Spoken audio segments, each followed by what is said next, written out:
All right. Yo. What's up, everybody? Did I lose music?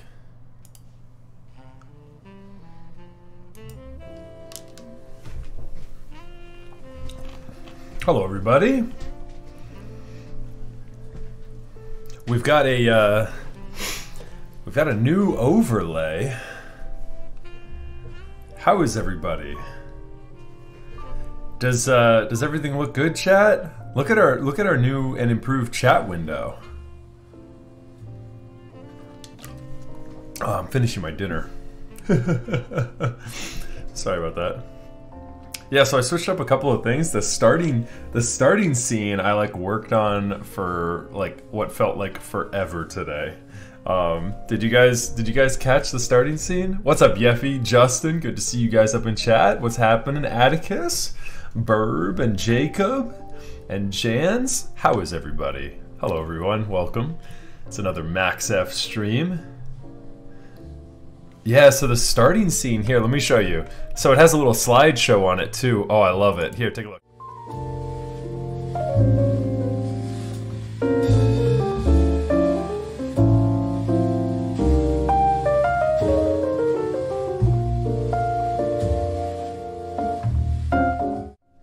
So it goes back and forth between a couple of images that I've uploaded to that. I think it looks so much cleaner. I had that old starting scene for forever. It looked so bad. Yeah, so that's a slideshow. It's a slideshow of a bunch of images. I don't have all of them uploaded because uploading them to Stream Elements in their overlay section is an absolute nightmare. It takes a really long time to do that. And so I uploaded 20 or so, and so I'll upload a lot more. Production quality is going up. That's right. I tried to keep it very, very minimalistic.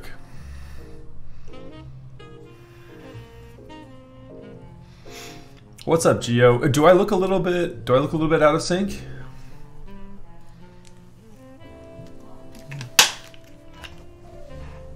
I'll give you guys a little bit of a clap test.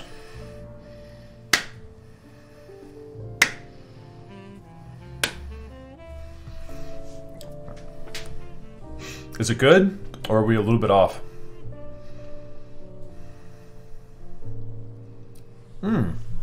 Huh. How do I fix that, I wonder? That's a pain in the butt. Oh, thank you. Oh, we've got a little iced Americana that we're working on right now. I needed to pick me up.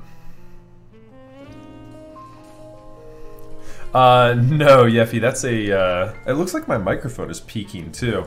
Hold on one second, chat. Let me turn this down a little bit. It looks like, we're just a little bit high. I just turned this down about 5 decibels. Hopefully that sounds a little bit better. It's in the milliseconds if it's off. I wonder, I'd prefer to not restart stream. I'd prefer to not restart stream, but if we need to, we can. Let me try switching up to a different scene, and we'll see if it persists. Give it like 5 minutes or so, chat. Let's see if it keeps going. YouTube is having all sorts of issues tonight too. I don't know if Twitch is affected by anything that's going on with their bandwidth issues, but it's been pretty interesting. I felt like my system was running a bit. Oh, okay. Yeah, so there we go. So probably not an issue. But yeah, it's we're going super minimalistic with the chat, and then I have anyways, the overlay on the bottom left and bottom right. Yeah, so that's new. But yeah, so how is everybody tonight? How is everybody? Yeah, so take a look at this. Here's the new overlay for us on the. Let me zoom in a little bit so you don't see as much as my light box. There we go. Here's a new overlay for us as well on the keyboard screen. We got the keyboard zoom. Everything should be looking good there.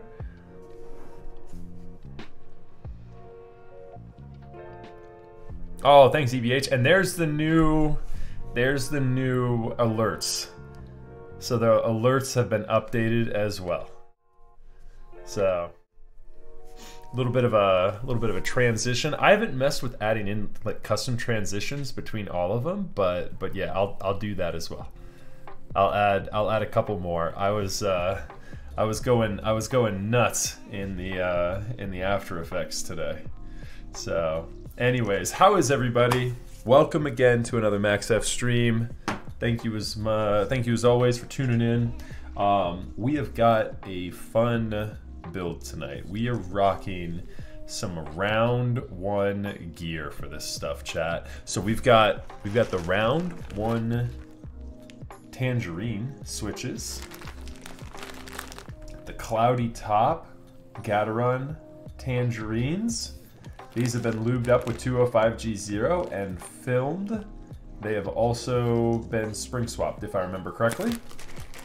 We have also got a set of Tangerine stabilizers. These are the C3 anti-wire pop-out technology. With the transition, I need to make sure I delay my stupid memes because I moved too quick and the transition is still delayed. So this is, let me just make sure there's nothing. Yeah, so this is what you got from the round one Mechanisk. They sent you this printed out sheet here. This Mechanist's first designed case ever. So this is like the OG Fjell. Audio does lower during transition. Yep. That is kind of like built into the transition a little bit. Does that work well, or is it kind of a pain in the butt? I think it kind of like helps with the transition between like the starting scene and like when I first come on too. It like automatically does that, so I don't have to worry about it now. I've like done a couple of like quality of life improvements with this thing too. So we'll see. We'll see if I might need to fine tune a couple of things here. Chat also looks like it's timing out a little too quick. I might just leave chat so that it doesn't time out as quickly. I don't know, we'll see. It might be kind of nice actually. It might be kind of nice with it timing out because then you can see more. It does look like it's pretty large right now. It takes up a big portion of the screen. I don't know, I might fine tune chat a little bit as we go here. We'll see. So let's take a look at this thing. Take a look first at this weight.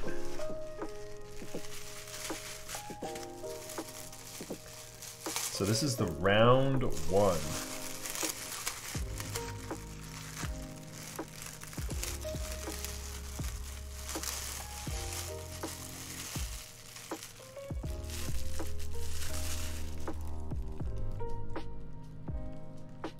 So serialized round one, number 54. You can see like a little bit of the machining marks on the underside of the weight, but yeah, these aren't. I don't think these are as common. The weight's got some heft to it.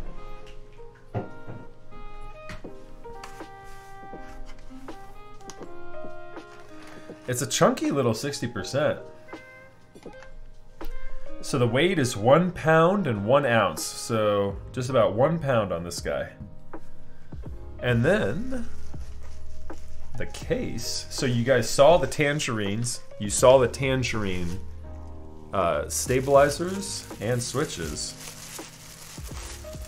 Here's the case we're working with. So it should be a pretty good color match.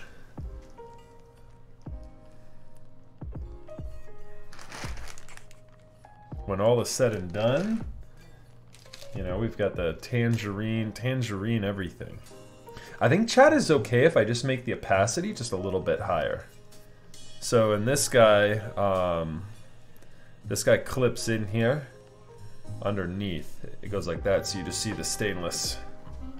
They'll just see the steel right through. So a pound plus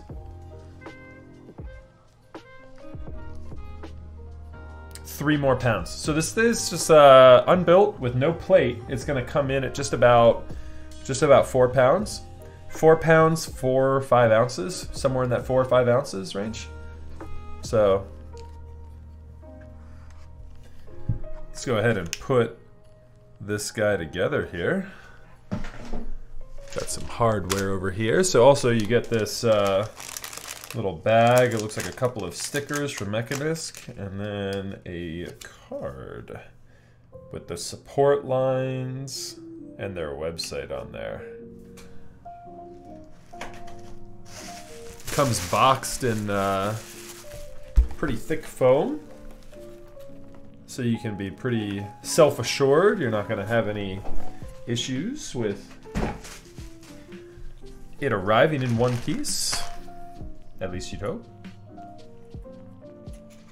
This is not a custom anode. This was actually an available option on this keyboard.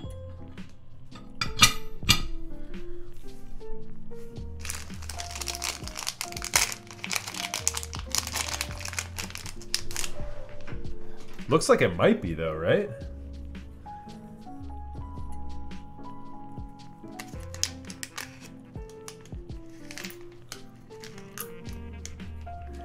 So chat, wait until you see the build layout that we have planned for this tonight.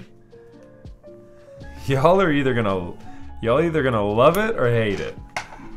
I can't wait. It looks like such a kooky fun layout that the client wants for this. It'll be fun. It will be a fun build, I guarantee that.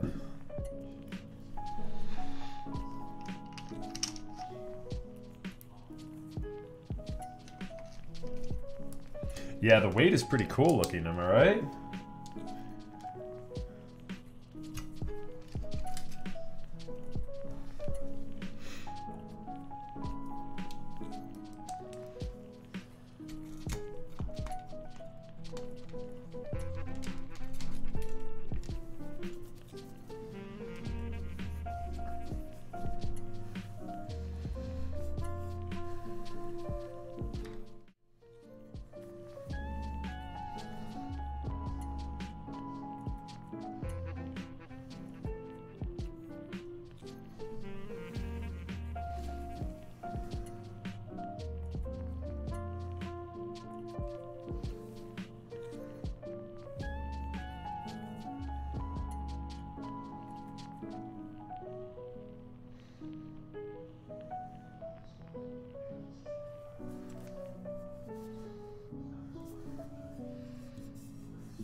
Yeah, it looks pretty cool. Looks pretty good, I think. Okay, so Epidemic Sound is going to keep closing out on me if I don't keep refreshing, which is kind of a bummer. I wish I could just say to just roll, constantly roll. Epidemic Sound does this really cool thing where it basically suggests stuff based off of what I play on my YouTube channel. And so this is a playlist based off of recommendations off my YouTube channel. Kind of interesting. Oh, I forgot to show the bottom.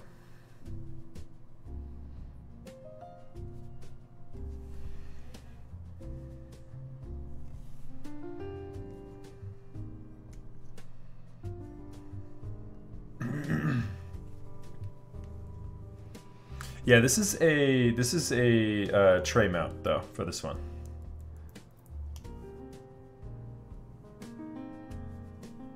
That's funny. You just got a Fjell in a couple days ago? What round was it? That's kind of convenient, good timing. Round 5. There we go. Well, that's good timing that I'm doing a Fjell build, but those just shipping. Nice. Yeah, I'm sure they've made many a change to this over the months and years.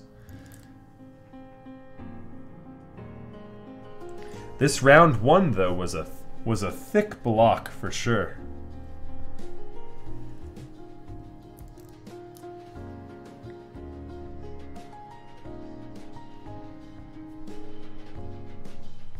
So right off the bat, I would probably like look into like mirror polishing the stainless as opposed to having this brushed look. The brush look isn't bad, however, it does have some blemishes in it, and so I would definitely like you can look up pretty easily how to like mirror polish steel, and get a nice mirror polish on just these surface edges right here, and then you're really off to the races. Sandblasting the steel, I don't like sandblasting steel as much, but yes, you could do that as well. All right, so here's our tray mount hardware. We'll put that aside. What do we have here? Is it hex? No, it's Phillips head. Yuck. But that's fine. It'll be okay.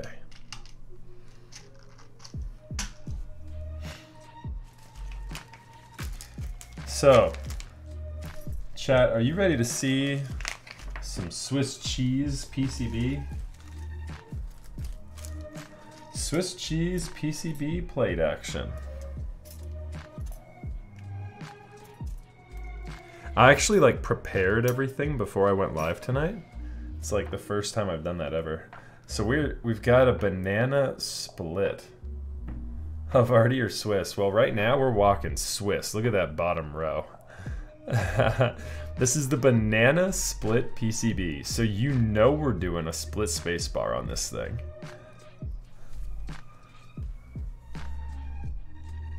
This is a PCB that was made by Van. It's a pretty old PCB. I did plug it in to test it before we went live. And then we've got a steel plate to match with the build here tonight. So it's not gonna have much flex. And by not much, I mean no flex. I'm gonna put the case right here. You guys will be able to see that Fjell in all of its glory all throughout the evening. All right.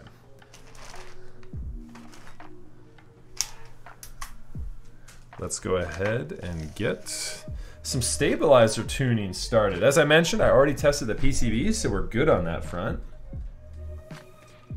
We're gonna be cruising through this build tonight, chat.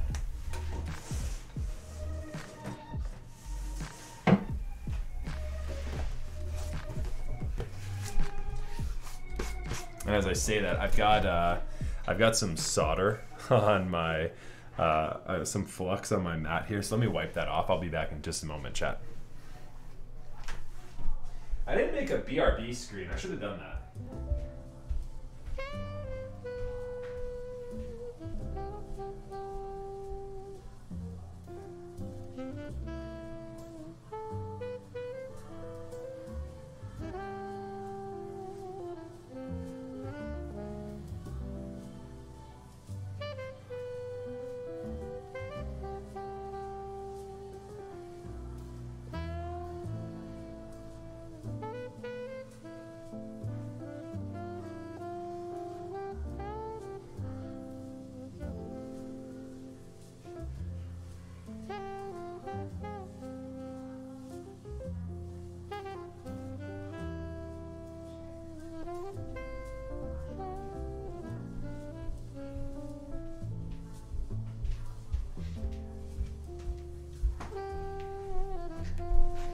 Yeah, people would see the BRB screen so much more. I should definitely add that. Oh, and the other thing I do, you know, not only do I not have a BRB screen, which I should have for sure as I walk away, but I also left Stream Live. I hate it when I do that. I left Stream Live last week. And so if y'all are wondering about the Ogre build that we did on Tuesday, I've got that being uploaded onto YouTube, and so that will be on the way soon.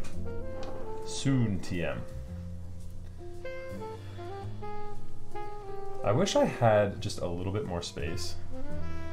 I just am like short. I can't leave this plugged in, which is annoying.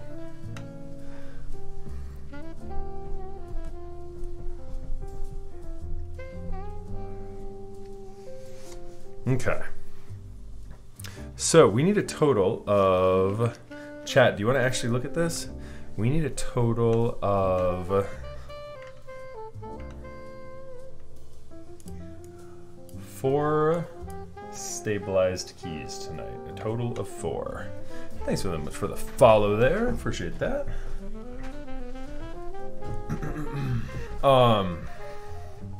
Yeah, so here we go. Let's take a look. Boom.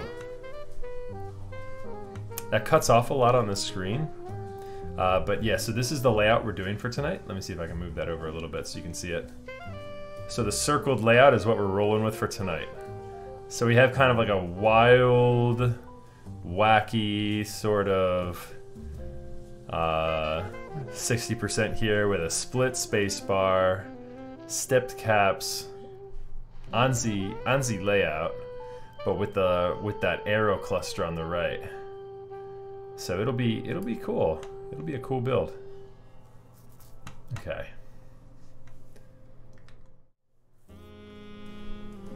All right, so we need a total of 4 stabilized keys, which I have counted out exactly here. So we should be good there. If I can get this bag open.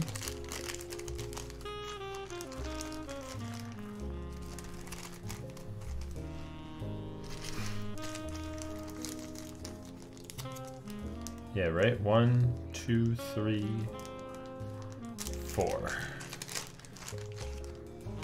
Which is perfect because those are the total number of stabilizers I've got.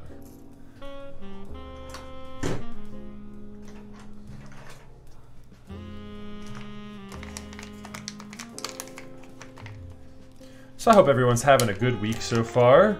Happy Veterans Day to y'all. If that was a holiday for you, I hope you had a good day off. And to any service members we've got in any branch watching the stream, thank you for your service.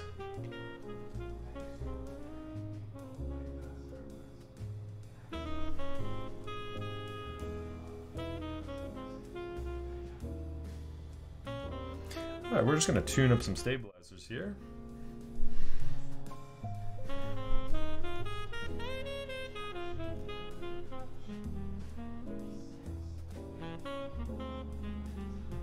I historically have not liked Epidemic Sound. I've got to say, the playlist they curated for me based off my YouTube content is pretty money. It's a little bit more jazz, a little less lo-fi. Normally we roll with like the lo-fi playlist, but it's honestly not bad.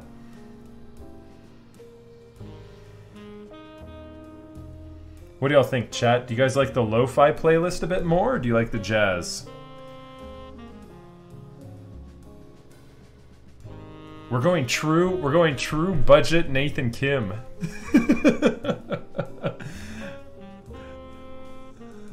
Jazz for sure, huh? Okay.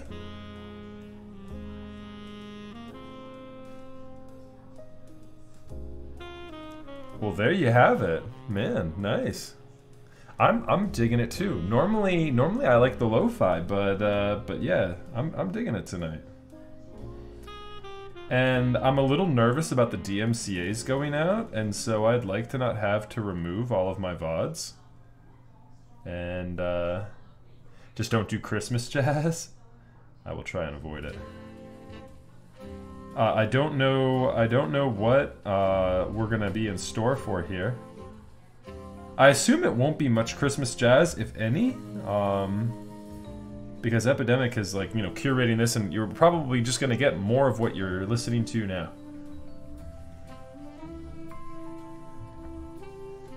Yeah, there we go. Sipping on some whiskey too, huh? Very nice. What have you got? What have you got working at the moment? I'm drinking a little bit of coffee right now. I've got my iced Americana. Oh, there you go. Maker's Mark is my go-to for sure.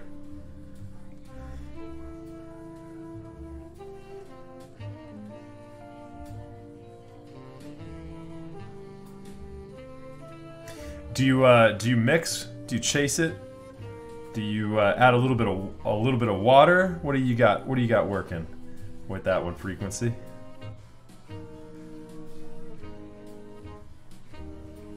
There you go. A man of culture.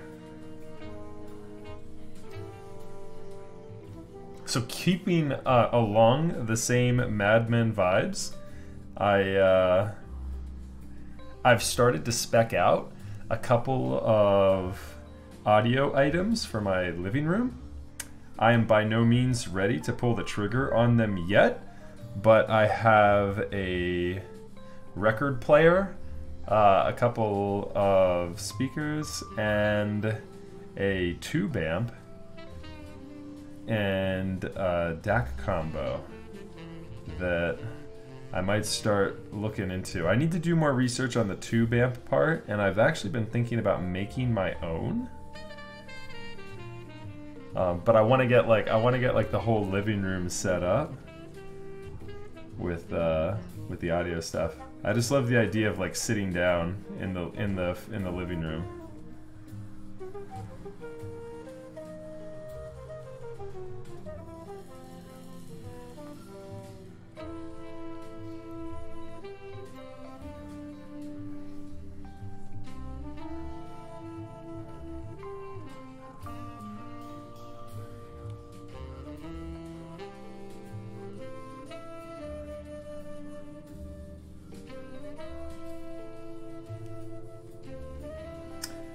I do not have a fire pit, actually. I would love to get one. I actually did the landscape lighting in my front yard, not this past summer, but the summer before. And I've got it on my list to do all sorts of landscape lighting in my backyard as well. And when I do that, I'm also thinking about building a bit more of a patio extension to our deck. And the patio extension would be a great spot to put a fire pit. I could get one of those temporary ones in the meantime. But yeah, I would love to build it in permanently. All right, so let's see. This is the problem. I need to refresh it and press play again. It only gives me 5 songs to work with, which is kind of weird, right?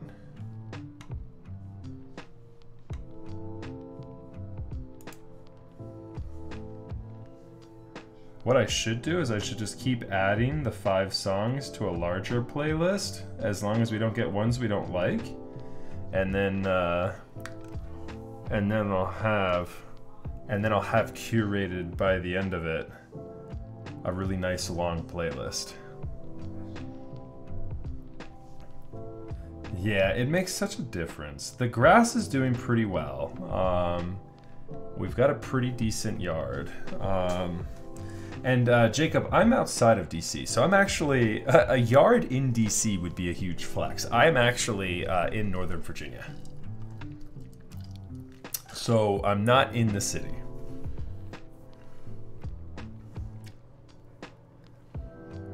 I've got a little bit more space. I've got just about shy of a 1/4 acre. So we definitely have a good sized yard.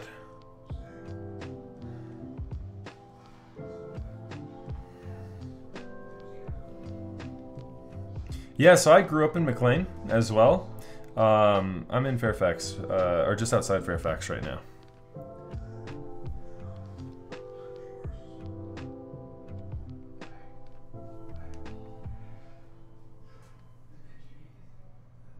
Yep, I grew up in a house in McLean though.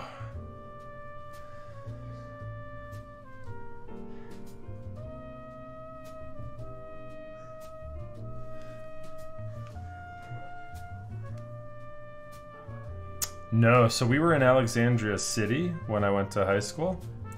And so I actually went to T.C. Williams. It was the school from Remember the Titans, if you guys saw that movie. Thanks, BM Player. Appreciate that.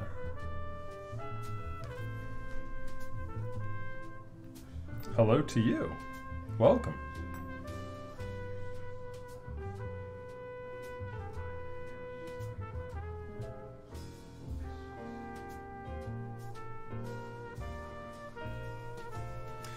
Oh, you know, pretty good. I can't complain. So it was actually a busy day at my house. I am off. I did not have to go into work today, being a federal holiday and all. And so I was at home all day, and my wife, however, was hosting a retreat for her work. And so I was joined by about 20 of my wife's colleagues all throughout the day. I basically just, you know, social distanced and stayed away for the most part. But yeah, we were hosting. She had committed to hosting that. What do you do in the daylight? So I work as a network architect. I do like government contract work in the DC area.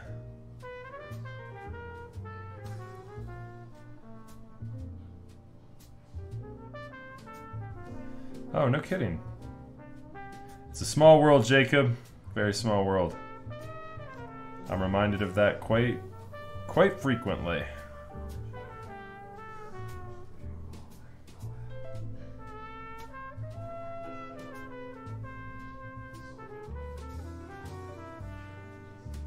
Yeah, so Chad, if you're not aware, I am from the DC area. Jacob is another Northern Virginia. We call it the DMV, the District of Columbia, Maryland, and Virginia, DMV. And so Jacob's another DMV local. I host the Washington DC keyboard meetup, and so I've met Jacob and many others in the local area. The DMV is a powerhouse of keyboards. We have lots of collectors. And I'd go so far as to say outside of China, we probably have the highest consolidation of like really heavy-hitting artisan collectors in the DC area. There are a lot of keyboard enthusiasts around. I miss meetups, chat. I miss meetups. I think the next one we're gonna host is gonna be hopefully in 2021. We'll see. I'm hoping.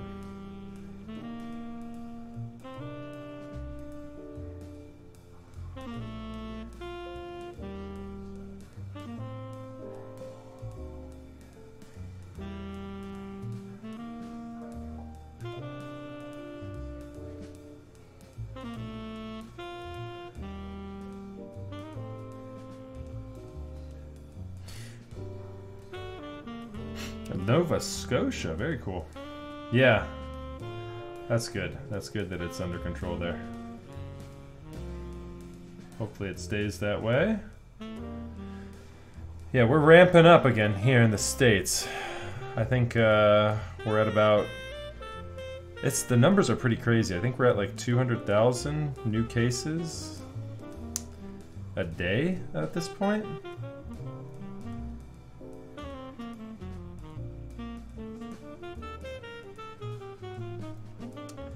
Definitely ramping back up. Not this area. I'm just talking about, I think, the pandemic in general. I've been watching the Johns Hopkins website. They've got a pretty good tracker on it.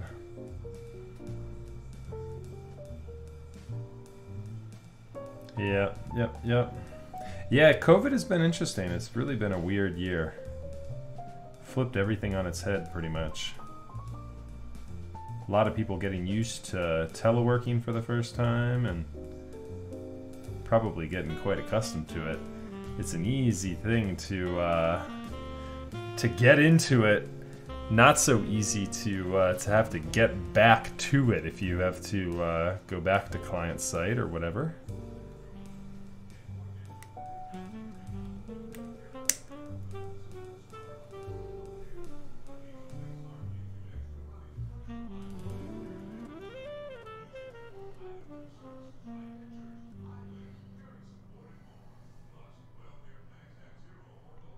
Let's see, do I have another song? I do have another song. I think this might be the 5th song here. And we'll have to go back to it again and refresh after this one.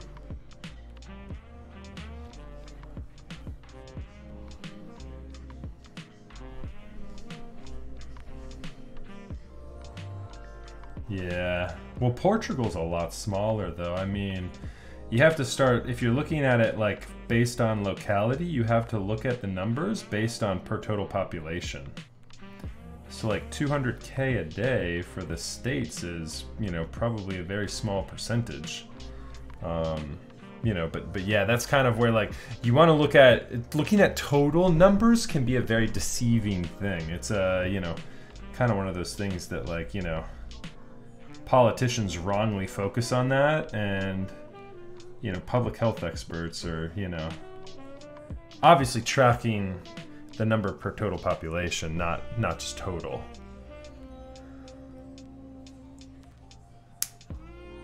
Yeah, it's important to watch trends in a responsible way. But yeah, there can definitely be some sticker shock when you see that sort of thing.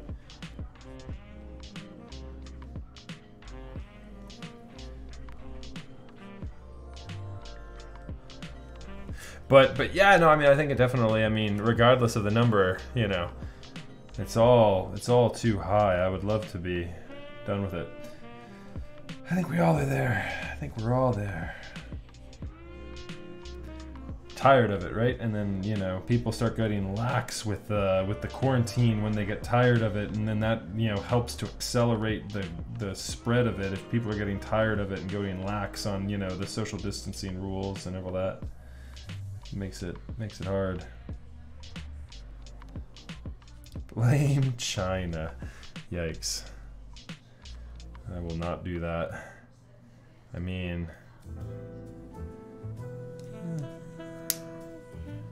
that's what they try. That's what like a lot of politicians yeah, we're doing for a minute. Yeah, there was just no reason for it to be political.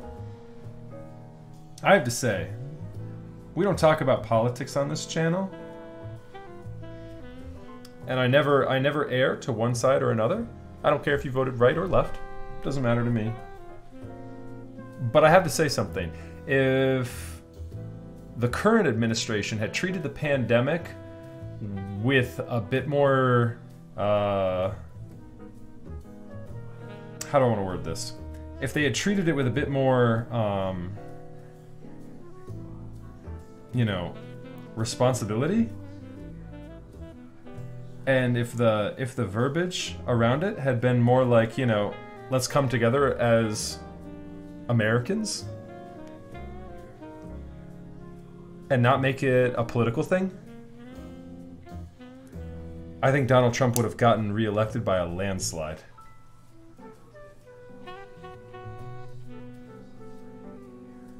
I think Donald Trump would have gotten reelected by a landslide if his verbiage and his response to, you know, this defining moment of his... Alright, I said I wasn't going to talk about it, but I'll talk about it for 2 seconds. Alright, so if Donald Trump had come out and said something more along the lines of, and if his verbiage had been more along the lines of, this is a terrible thing, you know, we're all going to try and deal with this together. You know, I've got the top public health experts working on this. Understand that verbiage may change, my direction may change. It's because the public health experts don't know what we're doing quite yet. We're all trying to figure this out and work with the best information we have at the time, and know that I have you and your family's best interests at heart, kind of like more of a coming together, you know, all as one, looking at it, you know, not as a left or right thing, or, you know, blaming China or anything else. Like, you know, it would have gone over so much better. And I mean, I think like had that been the verbiage, like he would have like Biden wouldn't have stood a chance. He wouldn't have stood a chance. I mean, we've seen enough, you know, people that you know, kind of still voted for this guy. You know, even after everything he's kind of said and stood for. And so, you know, a big population is always just going to still vote based on party lines, as unfortunate as that is. Right. Yeah, it's just, you know, there's a whole hell of a lot of hypocrisy, you know, hypocrisy, you know, coming from his side. So I don't think too many of my viewers will be sad to see him go. I would guess I have a more left-leaning audience, but like I said, left or right, you know, this isn't a political channel.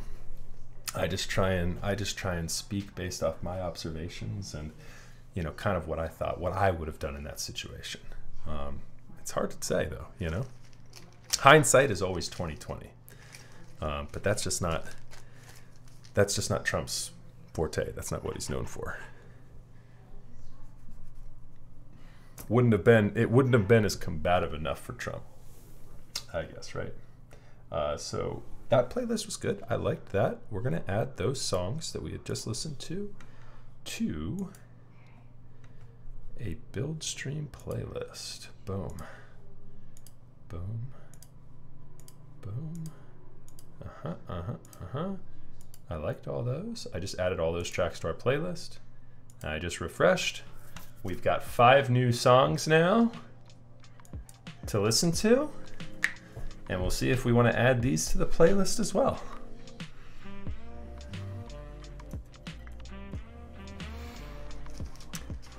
We're curating an epidemic sound playlist, chat. We want to make sure we don't get into a spot where we get DMCA'd, so I'm done playing that chilled cow playlist. I don't know if they haven't got me with any copyright infringement yet, but I don't want to play that game.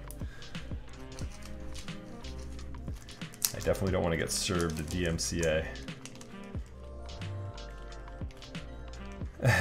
Right. Yeah, it's just globally, right? Yeah, I feel like we're seeing a large polarization of the populace. And, you know, I was talking to a colleague about it the other day. You know, I think that you hear about the far left and the far right. And it's just because those are the people that are most vocal. There's a huge chunk right in the middle, which is probably 65 or more % of the total population, whom are very reasonable, moderate people who don't really sway too far left or too far right. There might be an issue that caters more to one side or the other and would vary from point to point for each and every person. But those people don't talk. And they don't post on social media, and they don't, you know, they don't make, you know, a big, you know, just happening, and, you know, there's no news coverage or anything surrounding what this reasonable, moderate person said. I mean, that's not what gets media coverage. And so I think until we have that group of people start to stand up more often and demand representation, that, you know, we'll continue to have this polarization of just the global population. It's not just America; it happens everywhere.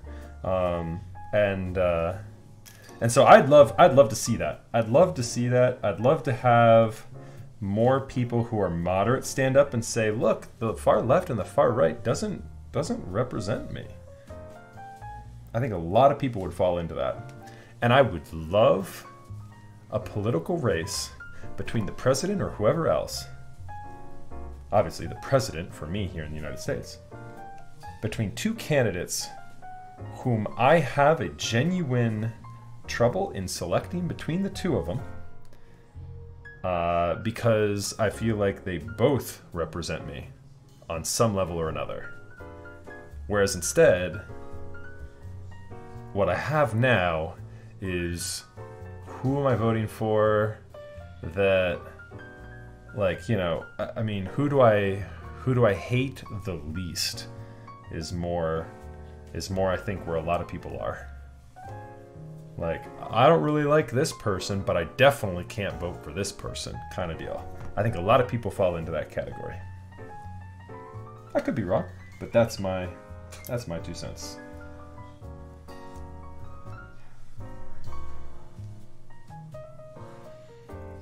That's not a stabilizer spot. I want to go right here. Well, it is, but it's not the one I wanted, I should say.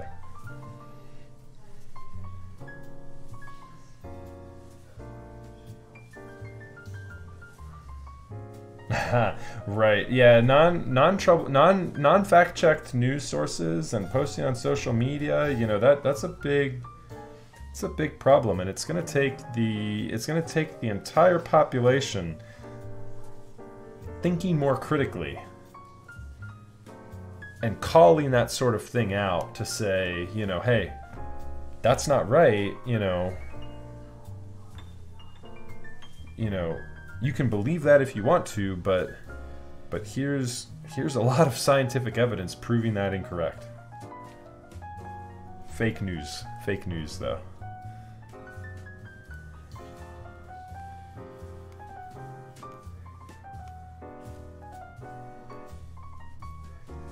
Exactly. Two people kind of like so similar that they represent a lot of what you believe in, and at the same time, you know, yeah, you have a tough decision, right? Yeah, based on all that. It'd be kind of interesting. Bueno Builds with the raid. Hello, Bueno. Welcome, everybody. We were just finishing up talking politics, which is something I don't normally do. Welcome, everyone. Hello. How is everybody? Thanks, Yeffy. Yeah, big shout out to Bueno Builds. Bueno, I was catching your stream there for a little bit. Looked like you had an interesting build going on tonight. How did that turn out?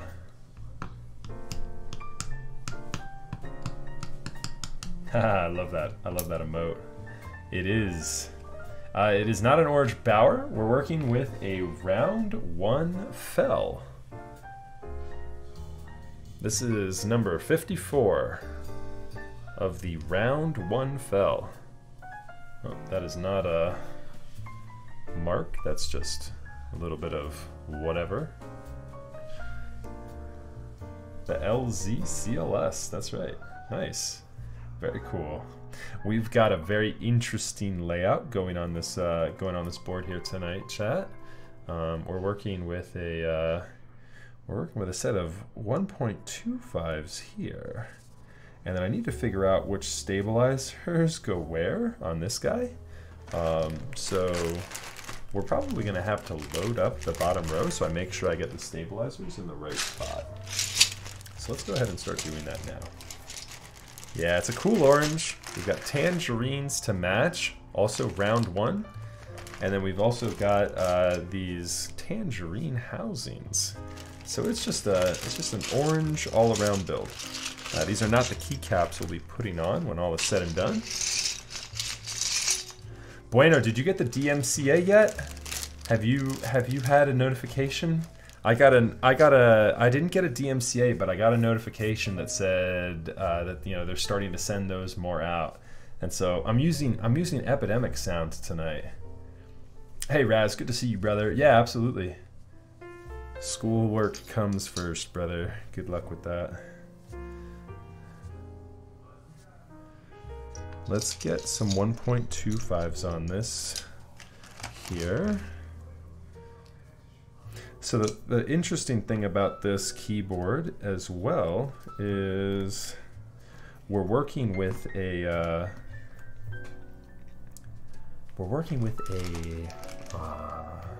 south-facing, or excuse me, north-facing PCB, which I'm not a big fan of, but this is an old school PCB, and it supports a very interesting layout which the client wanted to have.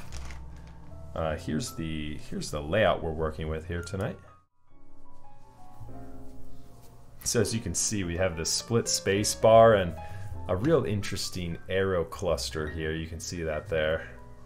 The circled is the ones we're doing for the layout here. So I need to figure out which stabilizer spots I need to be in here for supporting this guy. So that's what we're working on here right now. And again, yeah, for all of you who just joined us, welcome. I hope you're all enjoying the laid back vibes. We keep it real relaxed up in here. Go ahead and pour yourself a glass of something special and hang out. Okay. I believe we want to be in the middle for this guy.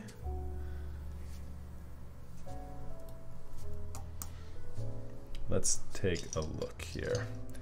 So that should be, yeah, 2.25. Nope.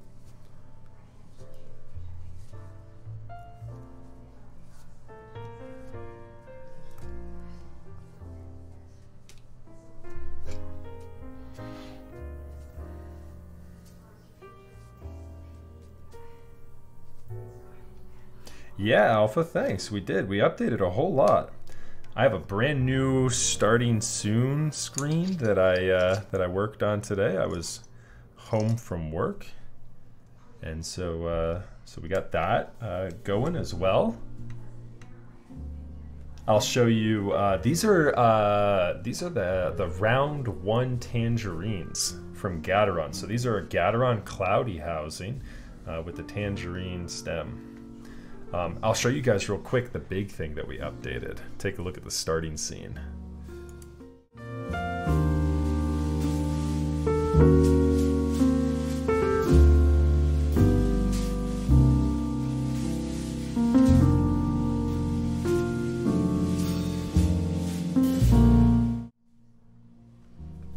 So I wanted to give it just a second for that slideshow to start. So that's actually a slideshow of a bunch of builds that I've completed recently. All right, and so then it should be the larger stabilized key here. Let's see if this is the right spot for that.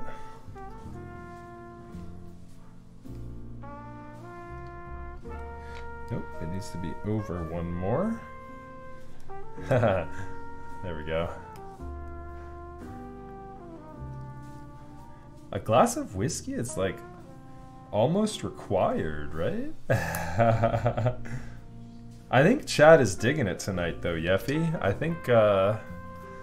think we've got everybody on board for the jazz music. Now it should be just 1, 2, 3, 4, 5. 1, 2, 3, 4,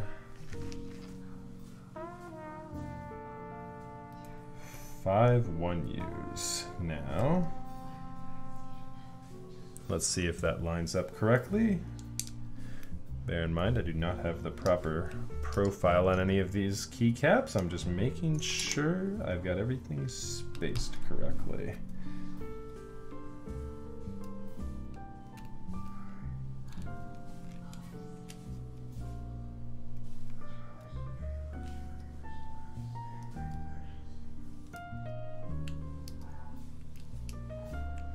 And it seems I don't.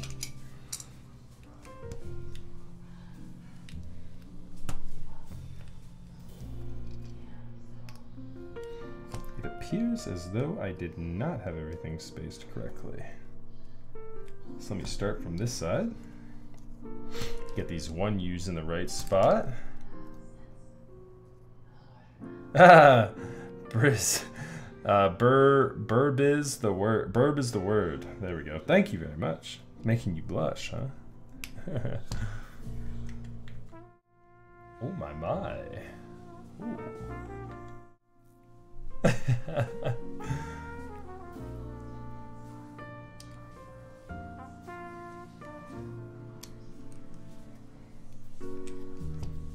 3, 4.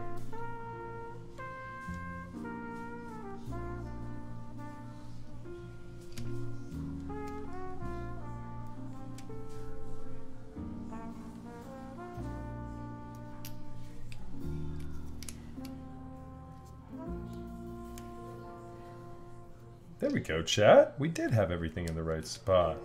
So there's our bottom row right there. So let's go ahead and get these stabilizers installed.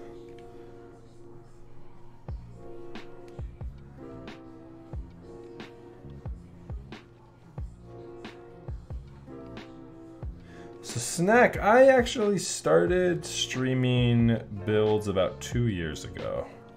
And I started streaming it almost immediately as I started my build service. And so I offer a keyboard build service to those clientele whom are interested in purchasing a keyboard but not wanting to build it themselves. I've just been doing this for a long time. And so I've just kind of built up an audience and a clientele base now that kind of keeps me going to where I don't have to promote that service too much. Passion Planet, thank you very much for that. I appreciate that. But Snack, so if you're interested in getting started with doing something like this, be it streaming the content or just offering a build service, I would join your regional community's Discord. Promoting to people who are local to you is by far the easiest way to get started. People generally getting into the hobby have got a little bit of nervous tension about sending their brand new, very expensive in many cases, keyboard to somebody to have it built. And dealing locally and building up a clientele local is not only going to get you started easier, but it's going to have repeat business coming back to you a lot easier as well. And just roll with a good entry-level price, or even just do it for free. If you're streaming the content, you're incentivized to just have good keyboards and do it at a price to where you can just start getting your name out there, and you'll be building a community as you do it, which will help if you've got keyboards constantly to build. Okay, I liked all of those songs. We'll add those to the playlist as well. That last one was a bit more lo-fi, so I'm not going to add that last one. We're going to try and keep this playlist mostly jazz, since people seem to be enjoying that vibe. And it was mentioned before, hopefully we don't get too much Christmas jazz tonight. We'll see what we have. This is the punkiest bottom row I've ever seen. Yeah, so Yeffy, here's what we're working with tonight. So there's your bottom row there. You can see with that, the circled layout on the right side, it gives you the arrow keys and a split space bar. Definitely a little funky, which is why I absolutely wanted to make sure I got everything spread out correctly and in the right spot. Give me just a second, chat. I'll be right back.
More of a community like this for case modders. What do you mean by case modders? There you go, Alpha, getting the sparkling water on. Coffee would work perfectly with this vibe as well if you're looking for a little pick-me-up. I'm just finishing off my Iced Americana. I'm still working on this one.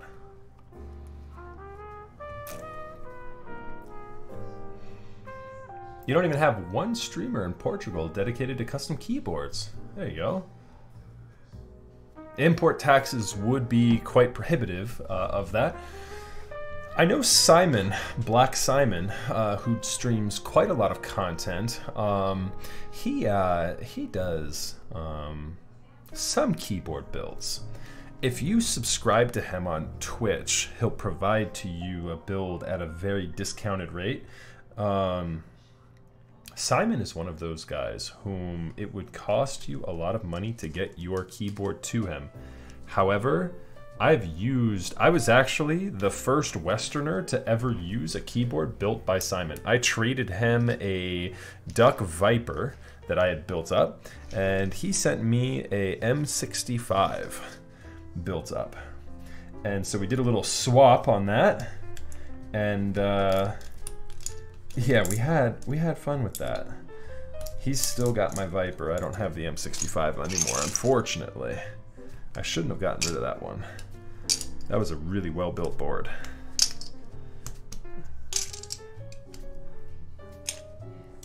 But yeah, I like Simon. Simon's a good guy. But yeah, he is out in UAE, and so it's very difficult for him to get people to send him stuff as well.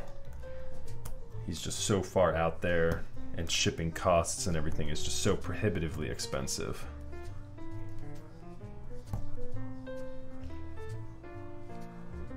Oh my goodness, 90 euro in import taxes.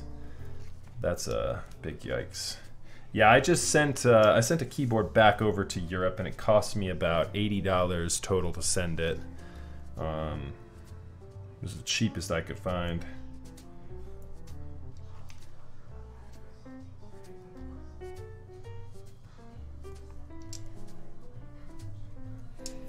Okay, we've got good clearance on this guy. Let's go ahead and start loading up some switches.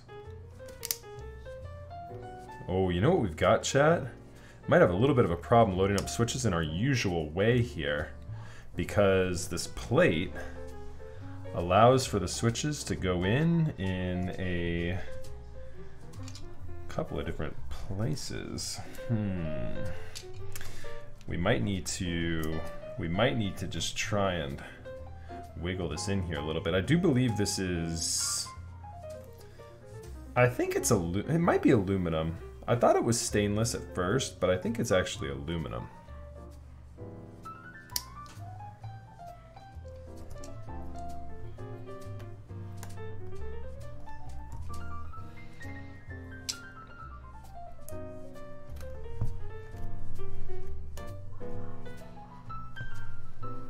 Luckily though, there's not any relief cuts on this thing, and it doesn't have much flex on it, and so we shouldn't have too much difficulty making sure that everything kind of stays snapped up on this guy.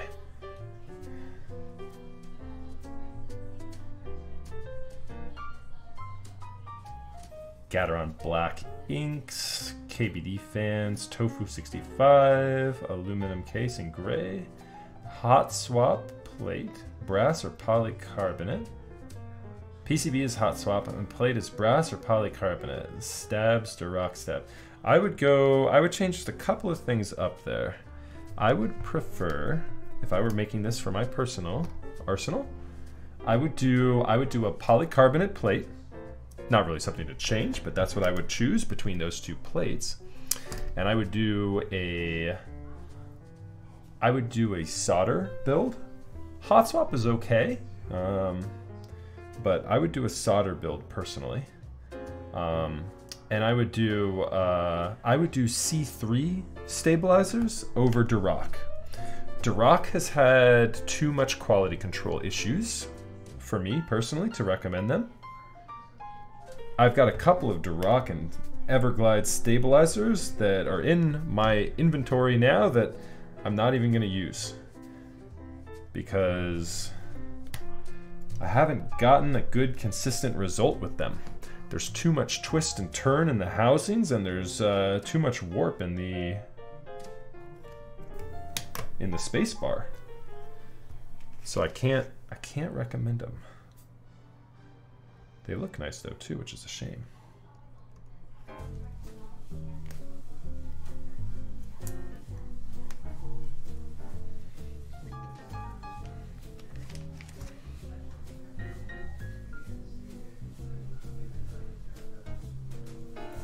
So chat, when's the last time you saw a south or a north facing PCB? I don't know if you guys are noticing this, but yep, switches go in the opposite direction of what you're used to seeing. Not ideal, but it'll get the job done. Other than that though, Taisu, you got a good looking build there.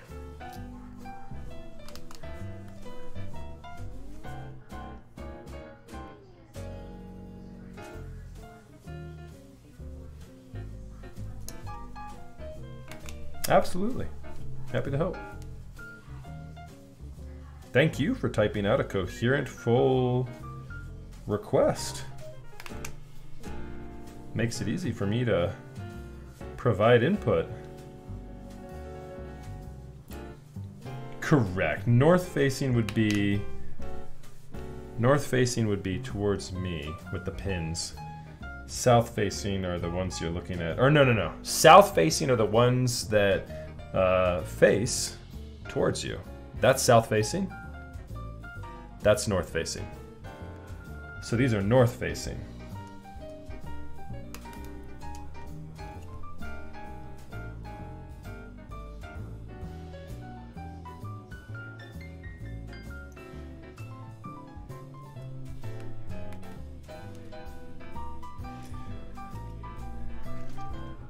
New emote. Oh, nice. Yeah, what's up, Huang? Or Huang. USB port TTV.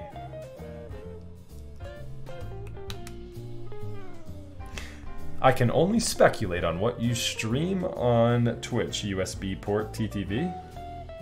I personally hope it's all USB port related content.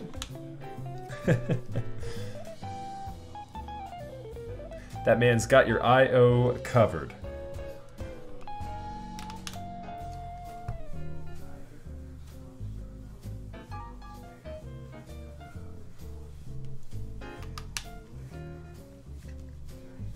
There you go, Taisu. What are you gonna spend them on? So much. Speaking of points and channel points, the max oofs, which are your channel points for this stream, actually go towards something. Monthly, I will be providing a free build service to whomever is the top point earner.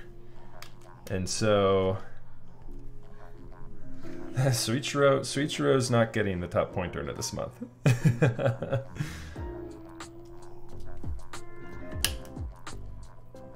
So you can go full degen and gamble like Sweetchiro just did, or you can try and accumulate as many as you can there to go for the win. And I'll just go down the list. Not everyone is going to be interested in a free build service. I'll just work my way down the list of top point earners until I find somebody who's interested. So this layout here is going to be 2 1Us. It's a very interesting layout. 2 1Us here. That's not right. That one needs to be moved over one. Let's also put in, before I start doing every single keycap here, or every single switch,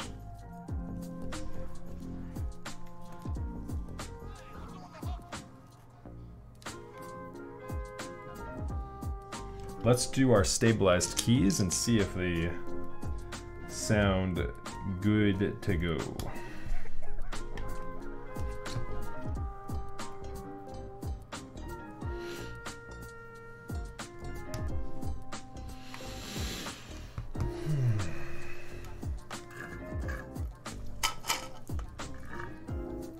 I have not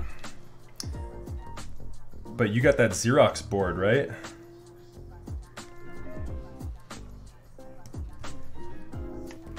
I would love to try it, Jacob. I want to try that Xerox board for sure.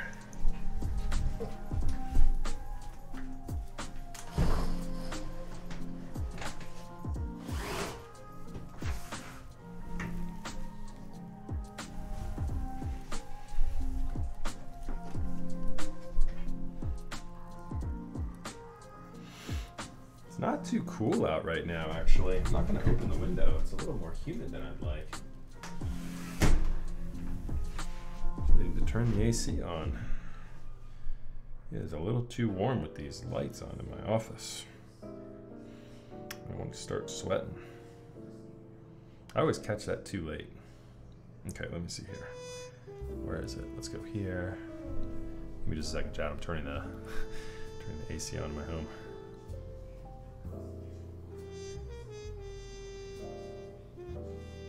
There we go.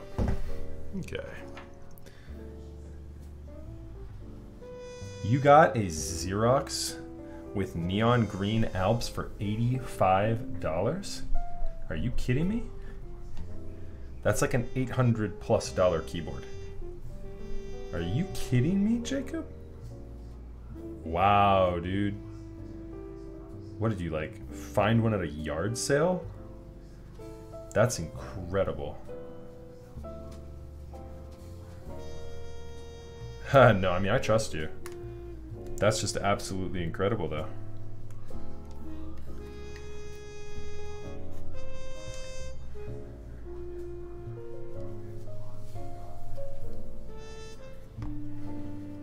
Good for you, man. Good for you. Yeah, we've got a new chat overlay. The old one wasn't cutting it. We were off a bit, and so I redid just about all our overlays. I had the day off, and so I went to work. Went to work in the name of Twitch and stream content. Okay, so let's go ahead and put some stabilized keys on here and check and see if everything sounds good.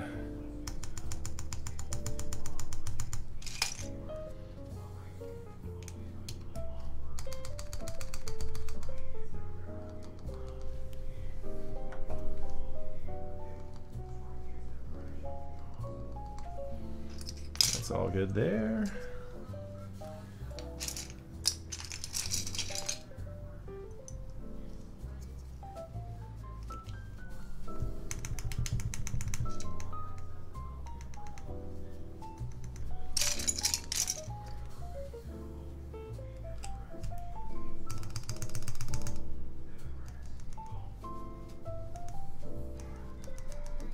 Okay, stabilizers sound good.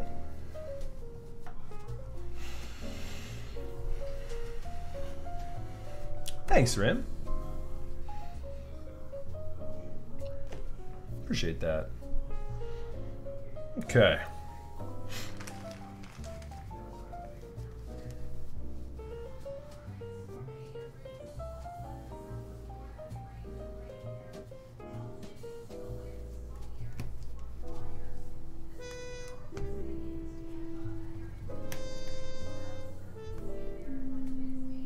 We're having fun with quite a funky layout tonight, chat.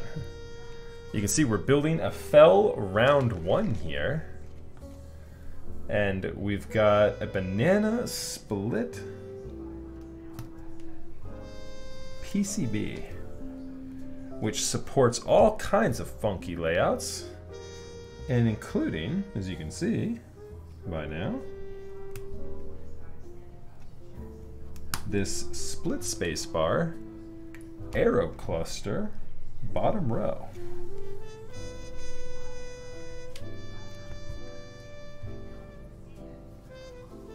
Oh, nice, Jacob. Let's take a look here. Oh, yeah. Yeah, so chat, if you're curious, here is the Xerox Docutech keyboard. So the Xerox Docutech actually goes to a printer. a printer probably about the size of my office, and yeah, it comes with these very desirable linear, right? It's a linear, the neon greens, or are they tactile? I can't remember, Jacob. No, they're tactile. So the tactile linear greens, very, very hard to come by. You should take a better picture of this thing from the top down. You can also see here, there's the crazy mouse that comes with this thing. Yeah, the Xerox DocuTech. Look at that enter key. This is definitely one of those like parts, or one of those keyboards that like goes into the museum at this point. All right, so that round of songs was all good. I'm going to add all of those to the build stream playlist, and we will refresh that and grab another 5 tracks. Let's see how these sound.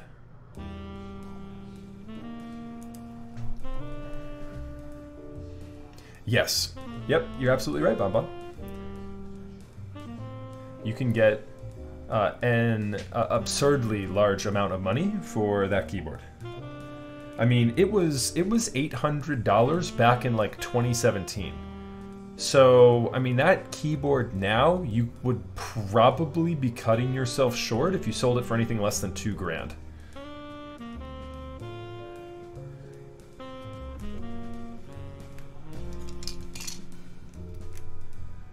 I mean, it's absurd. It is absurd. Not to break your heart or anything, Bon Bon, but he got it off of eBay for $85. So that's this week's steal of the day. That's not a thing. I don't know why I did that. It just felt right though.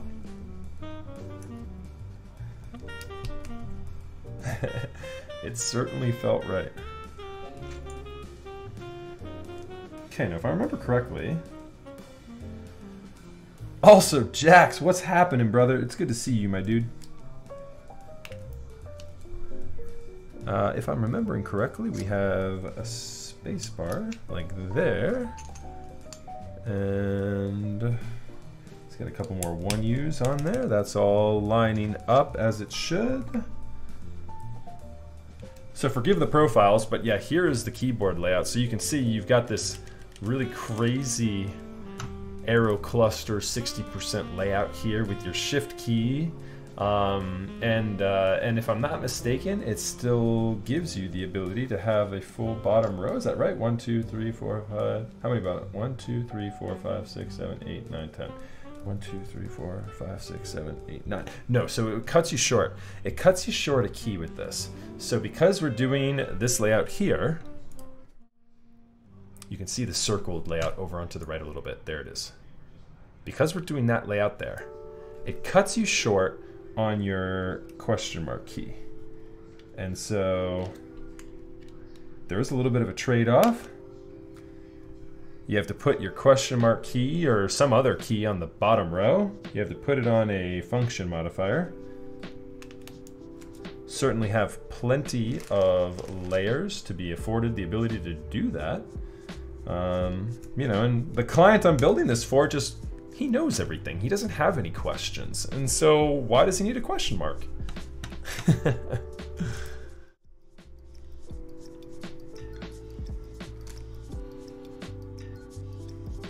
This one is a little weird. I think I'm gonna skip this song. I don't know. That like chirping almost sounded like a bird is kind of a weird thing.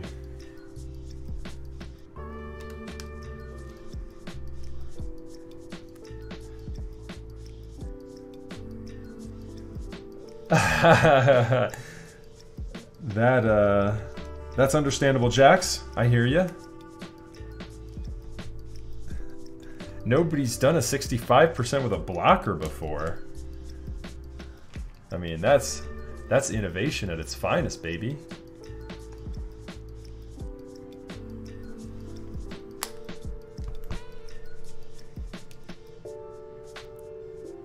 One U spacebar question mark. Yeah, you could. You could make this your question mark. I mean, you certainly have enough keys down here to make a question mark. I mean, control Windows GUI and Alt here. You don't really need a control and an Alt here, so you could turn one of these into question mark as well. I mean, you have lots of options with this. There's no shortage of switches on this 60%. That's right.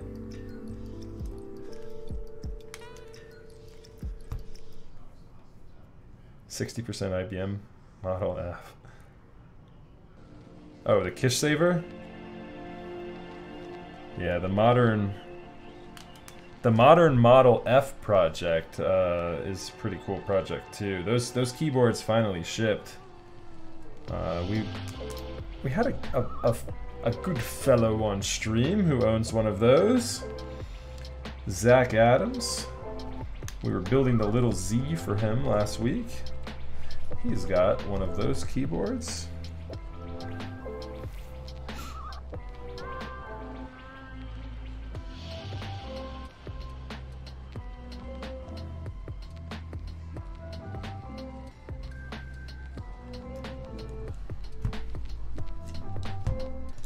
How many people are out there just copy pasting layouts though, Jax? I mean,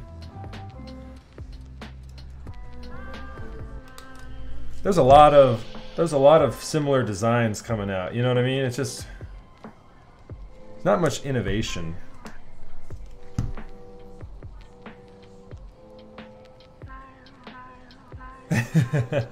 That you did. Which I'm very excited to have on my desk someday. I can't wait to get mine. Should I save Mandalorian season 2 for when it arrives? I haven't watched it yet. Speaking of shows I haven't watched yet that I want to, have you all seen The King's Ransom yet, chat? I've heard very good things. I watched episode 1, loved it.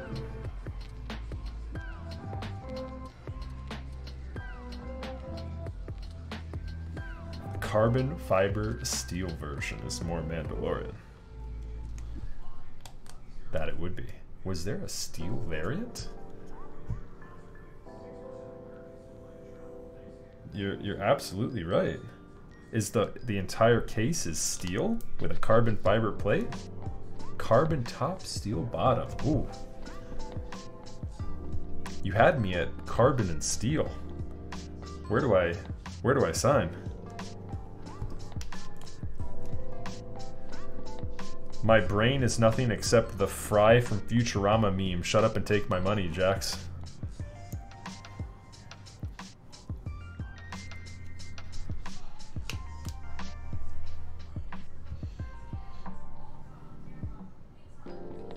Oh, nice. Yeah, there you go. So you're saying I missed it. Speaking of copy-pasted layouts, the GMMK Satisfaction 75 clone coming to market at a very lovely $169 US.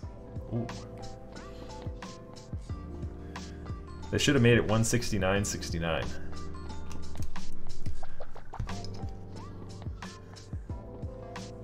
There's nothing wrong with the design. There's nothing wrong with that design. But in stock is a joke. Yeah, I don't see that being a constantly in stock item. I don't think they're gonna keep up with that. Yeah, exactly. Oh, so they contradicted immediately. I mean, come on, what are you talking about then, GMMK?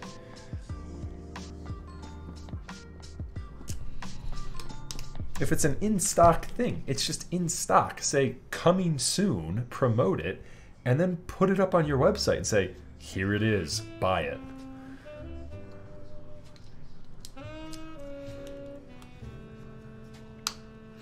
everyone's just, you know, it's marketing. That's just marketing. You gotta look past that and ignore it.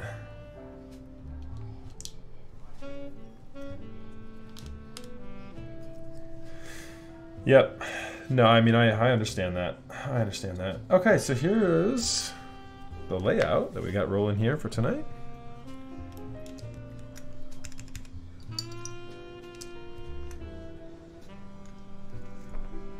Let's make sure I've got everything in its rightful place.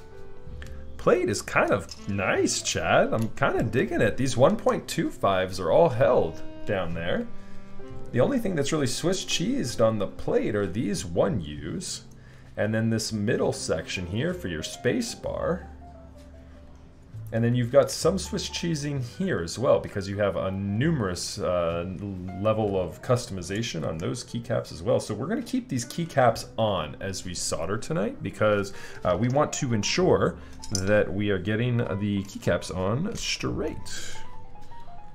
So kind of an interesting north-facing build tonight. You see how our switches are facing the opposite direction? So a little interesting. All right, chat, it's time to solder. We are not doing too bad on timing at all.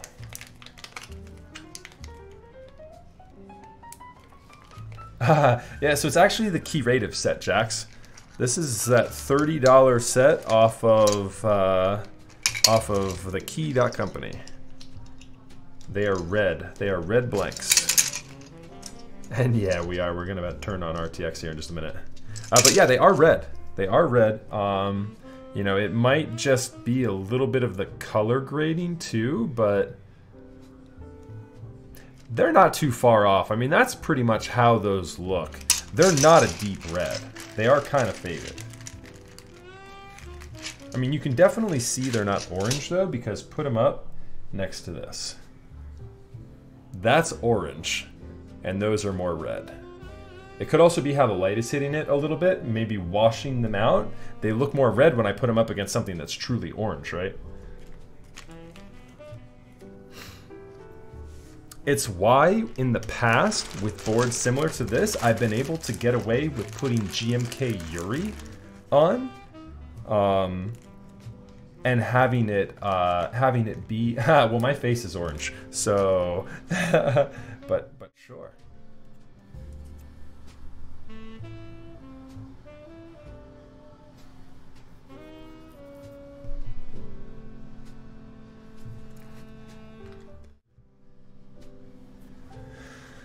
Alrighty. Alright, let's go ahead and get this off the desk.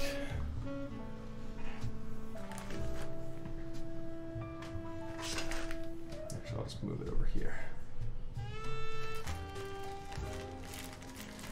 I had my springs out, ready to do a spring swap. I forgot that we were doing split layout here, so we don't even need that. Alright, let's check real quick. I don't think we're going to have too much in the way of issues on our stems here, but I just want to check real quick to make sure nothing got bent out of place as we installed it. A little flyaway pube on top of the PCB. We'll get that guy out of there. Oh, one did get bent. Do we have any more that got bent? Was it just the one?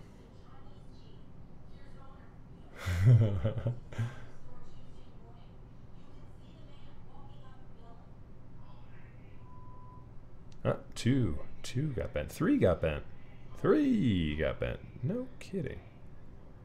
I inserted these one at a time. Four got bent. Oh my goodness. I inserted these one at a time, but you know what happened? You know what happened, chat? These were bent by stock. They're one of those switches that, like, the pins get bent just a little bit. Oh, our 5-song track is done. Let's go ahead and refresh that. I liked all of those. We're gonna add all of those to the build stream playlist. The only one that was kind of weird was that one with, like, that sounded like it was like birds. It had like it was like an electronic sample, but it had like birds kind of chirping a little bit. That was a little weird. But we'll put it in the stream. We'll put it in the playlist for now, and if we don't like it later on, we will remove it. I'm gonna give that track a second chance, because it did turn more jazz as it kind of went on. What a ginger. Thanks, Yeffy. I appreciate that. I have... Hold on. Definitely have some red in the beard. And I have some gray in the beard, boys and girls. I have a lot of... It looks a lot more red, too. Yeah, it's definitely a little bit more of like a ginger beard. Like, my hair is not that red, obviously, but the beard comes in a little more red. Okay. Hey man, I'll take it. I'm an endangered species. There's not many gingers in the world. Do you have a soul? I'm kind of half a ginger, so I guess I have half a soul.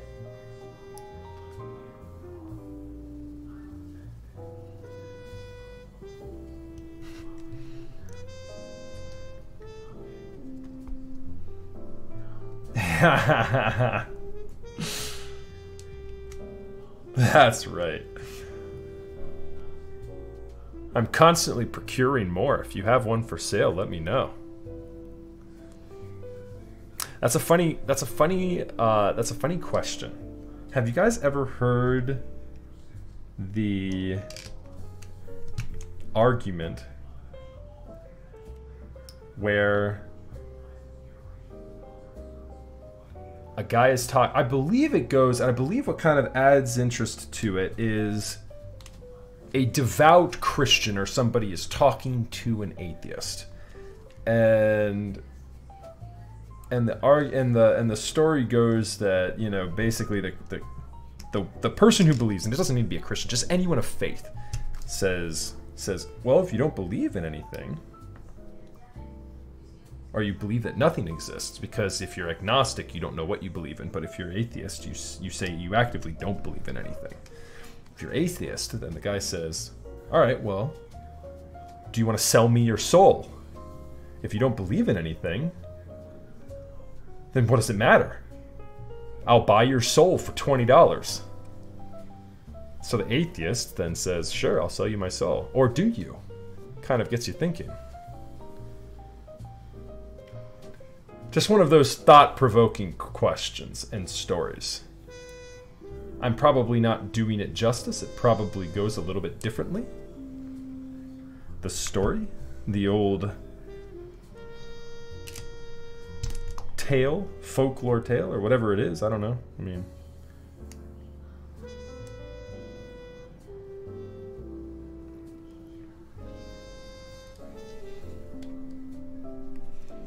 I like questions like that, makes you think. Alright, I think we're just about done here with making sure all the switches are in place. We had a couple of them that we had to pop out. Just run another quick check on it, since we did have quite a few. Make sure I didn't miss anything.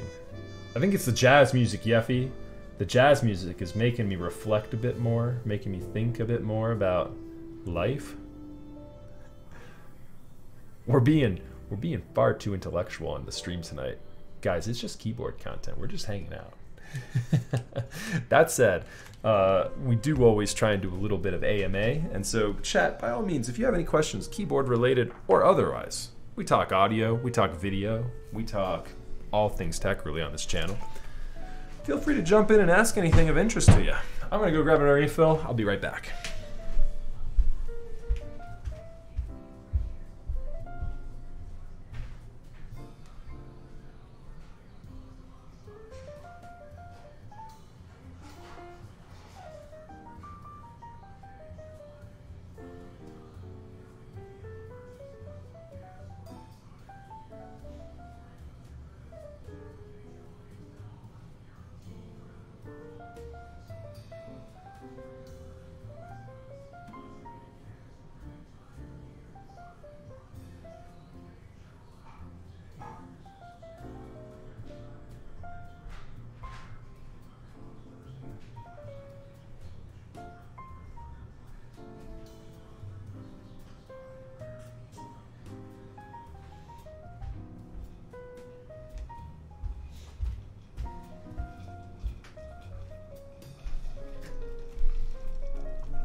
I have my coffee ice still in this drink.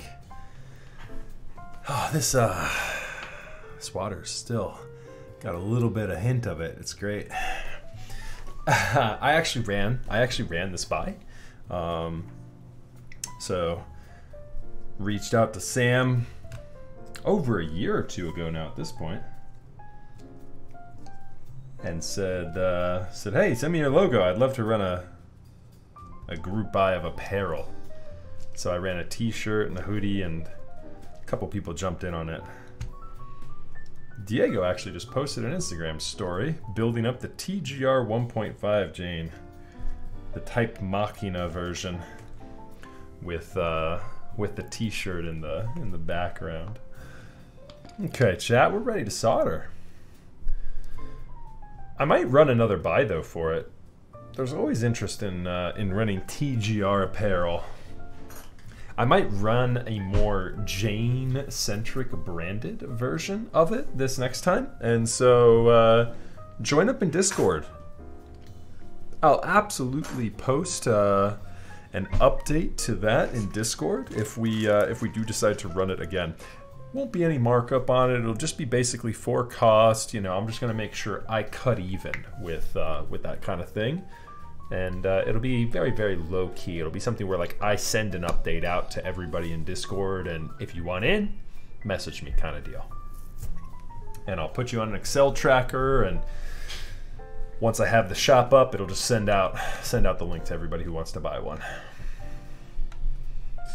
Speaking of logos, what program do you recommend? For logo design, Illustrator, Photoshop, After Effects if you're putting motion into it.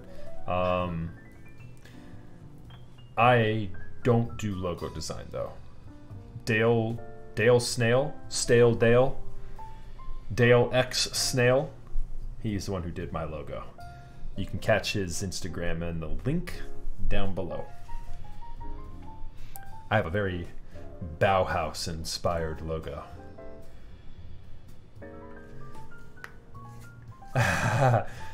Bonbon, I am not. However,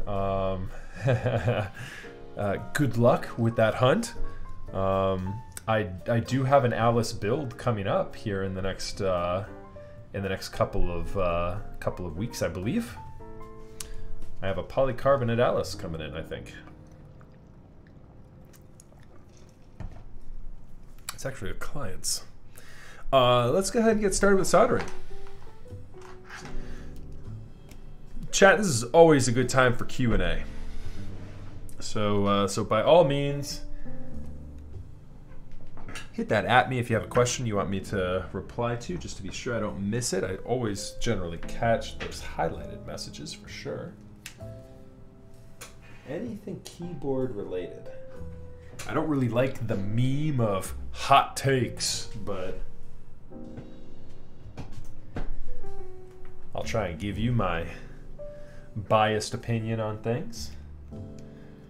Or if you're just looking for some knowledge, I'll try and do my best to give you an unbiased answer to all those types of questions.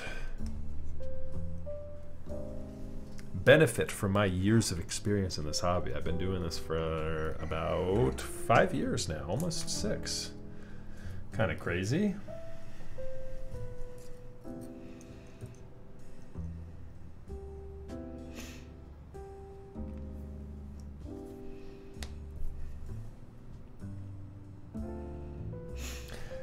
That would be a tough pull for a TGR with one of the Iron 180s. I think the Iron 165 started trending around 2K. You know what is highly undervalued right now is OTD. OTD did not scale with TGR and Keycult. They scaled up much higher, much faster, and OTD kind of stayed consistent. So relative to how the market has evolved, OTD is fairly cheap right now. Okay, we might lose our microphone, we might lose our webcam. If we do, we'll be back with it in just about a minute. Test, test. Everything good? Cool, our fan's on.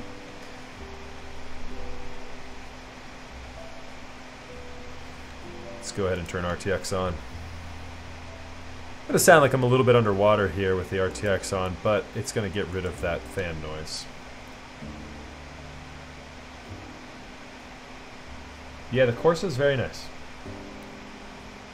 The Mini as well. I still have not used a Mini. I would love to get a Mini. I would love to get a hands on a Mini.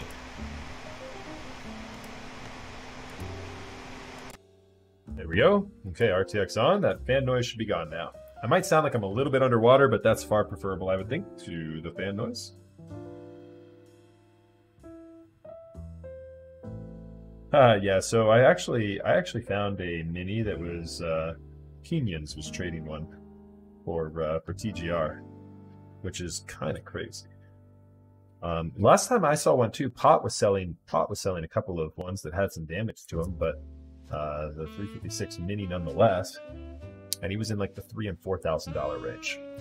So if anything, a lesser price than what I would anticipate. But like I said, they did have some damage to them. I think military greens were trending somewhere in like the 5 to 6K range when I last looked several years ago, before everything blew up in front of COVID as well.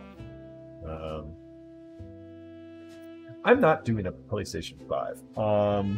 That might change, but yeah, like I want to play Final Fantasy VII, the remake. And I wouldn't get a PlayStation 4 to play that. I would get a PS5 to play that now at this point. But, you know, I don't anticipate, you know, getting that anytime soon, because just with the way supply is for everything now, it's so difficult to get anything.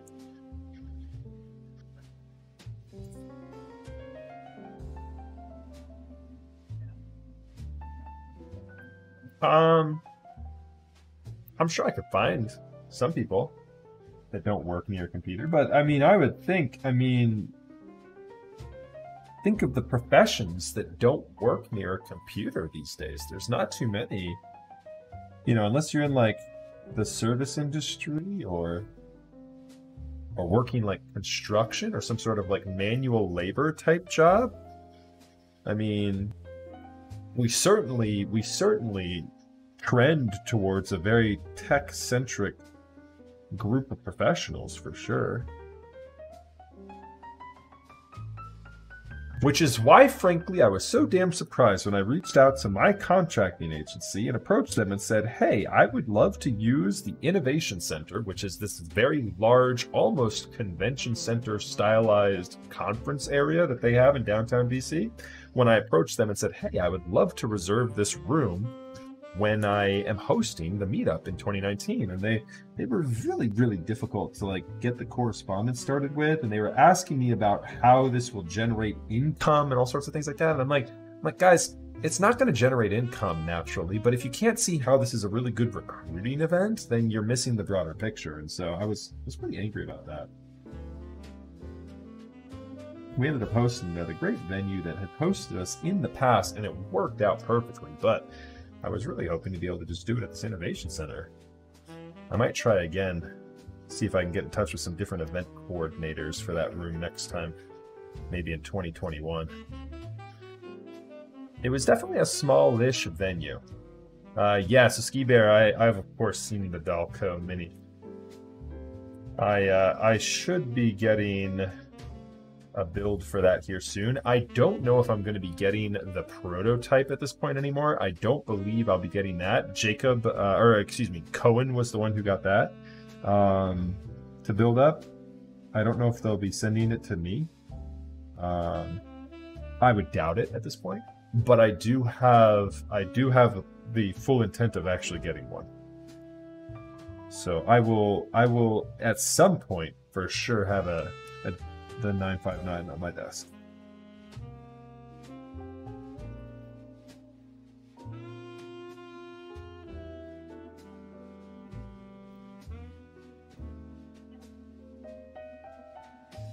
Do you think there's still people looking for luxury boards aside from keyboard? Absolutely, absolutely. You know, there's constantly new designers coming out with new high-end bespoke, if you will, keyboards. And so yeah, I mean that avenue or that venue is constantly expanding. And I think people are really kind of looking at, you know, designers that come on the scene with a critical eye. However, welcoming to people who make really nice stuff. So, thanks, Alpha. Take care, brother. We'll see you soon.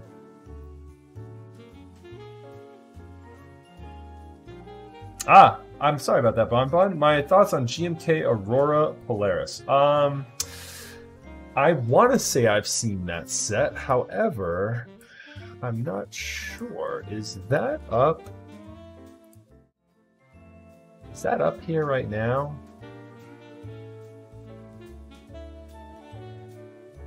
It's a GMK set, right? Did they put it up on here already? I don't see it. Did I scroll past it? 1st of December, so it'd be soon. What is this? CRP C64. Oh, here it is.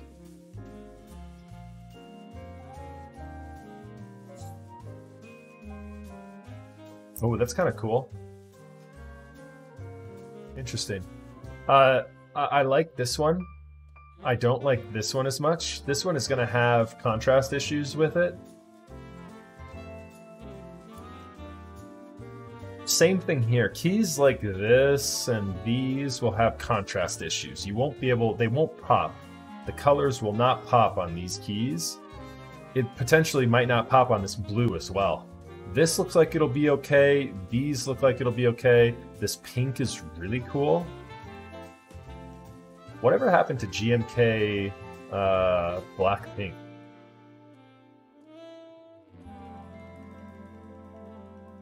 I think that got shut down because of copyright infringement, right?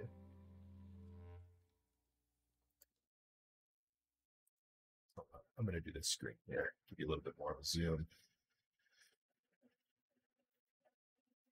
So I like the standard. I like the standard for that.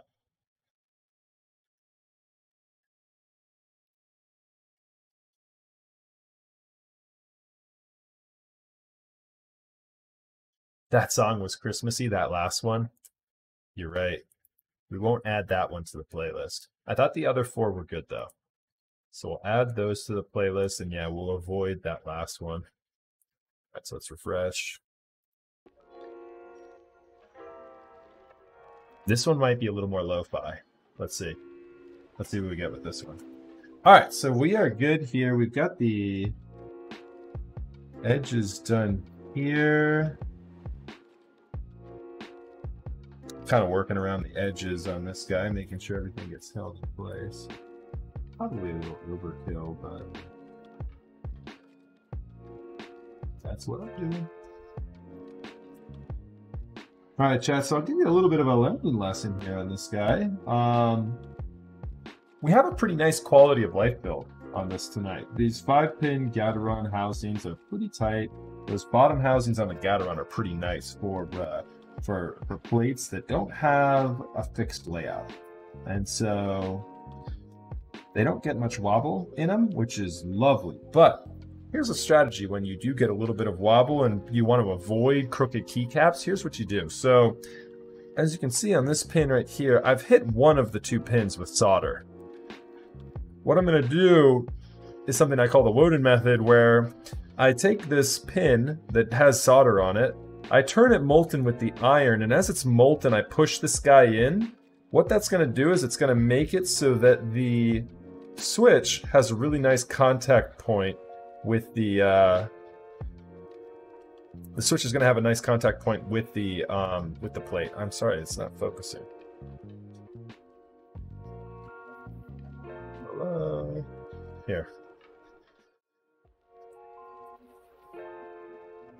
In an attempt to ensure that this has got a perfect contact point, which, as you can see, they already pretty much do. Like, there's not, even on this top row right now, these are all pretty much in good shape. So I'm not going to do this for any of the build tonight because these are all really good contact points. There's no space in between there. You can't see any of the stem in between the bottom of the switch and the top of the PCB. So we're really good on this. Like I said, good quality of life build. Gateron housings are very tight in the plate. Once they're pushed in, they don't really move. And so yeah, with this, I'm just going to kind of show you this for the strategy element of it, right? So, what you do is, yeah, you touch this, makes it molten. That stem is now molten. You push through, and you let it go. And that's all there is to it. Once that's pushed through, then you can touch that other pin, get it soldered in there, and that's good to go. That's kind of all there is to it. I do that for the switches that need it. Switches that don't need it, I don't worry with. Burned my thumb a little bit there. Got a little bit of solder on my thumb. Have you ever owned a Leopold pre-built? I have not, however, I can recommend it. I've used them before, I have not owned them. So, I use that for the technique I just showed you. I use for the parts of the build where the plate doesn't make good contact with all sides of the switch. And so the bottom row specifically on this might need a little bit of that, but I just pushed it through. And like I said, Gaterons have such a good tolerance on them that they don't really move once they're in there. And so I'm just going to do this entire bottom row all the way over for the sake of brevity on the stream so that we're not soldering all night. And you'll have to tune in if you want to see more of that technique for another build that maybe is not using Gateron housings. I occasionally will build with vintage blacks that only have 3 pins, and 3-pin housings going into to a PCB can always have a tendency of shifting and moving a little bit more, and so you got to watch it when you're using those types of switch housings.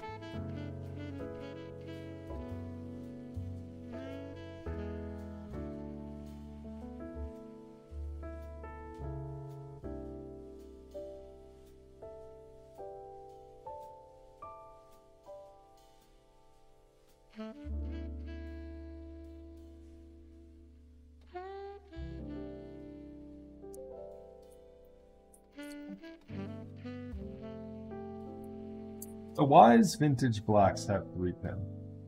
If you're ever using anything from Wise.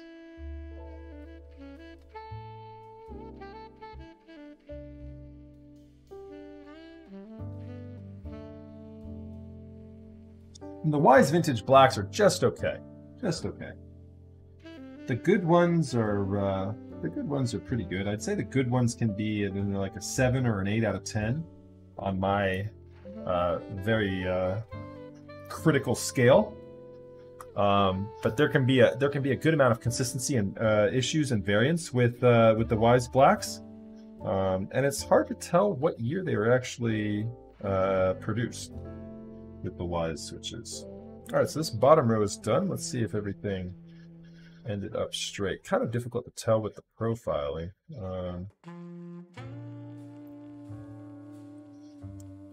I think we're okay.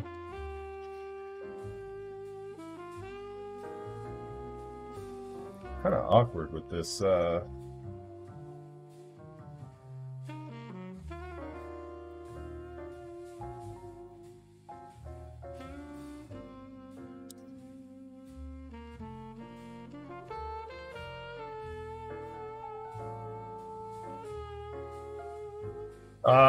The dates of Wise chassis, though, on the PCB, if you're just getting a bunch of PCBs, all say manufactured in 1994, I think. Or is it 1980? What is the date? They all say the same thing. They all say the exact same year, Jacob.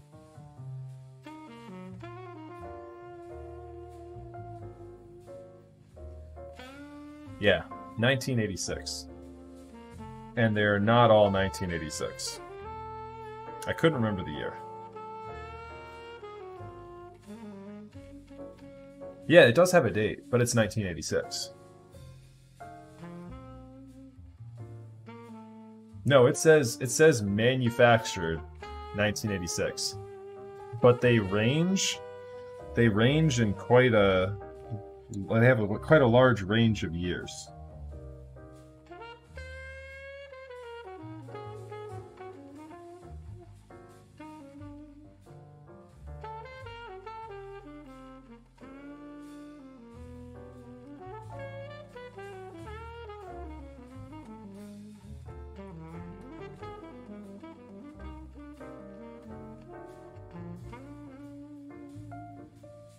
Yeah, right. Yeah, if you're not using a keyboard that's 20 years older than you are, you gotta step your game up.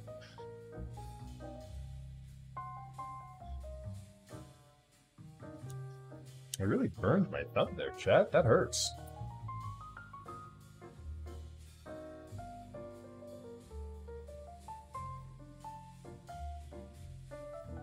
I was showing you my little loading method and I wasn't paying attention to where I was putting my thumb.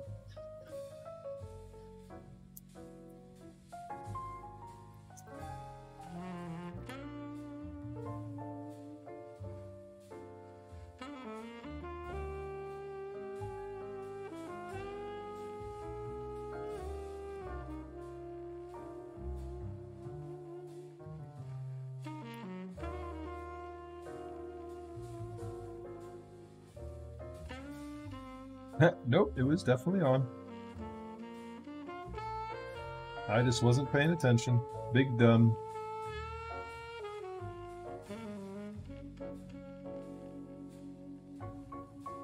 It's all good. Not the first time I burned myself soldering, won't be the last.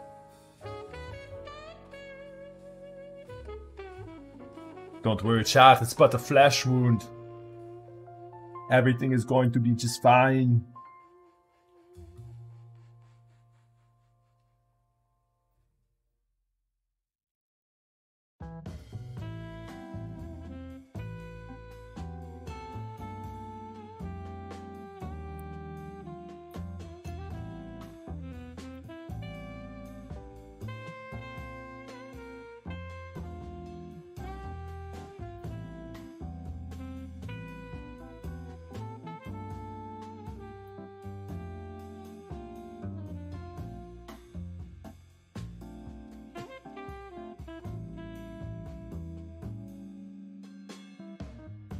People do like this tray mount board.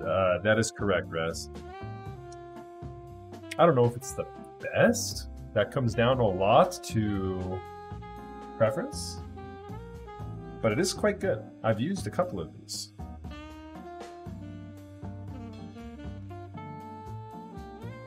If I remember correctly, this is the case that kind of put Nathan Kim on the map. His Fjell with Holy Pandas. People really liked that build.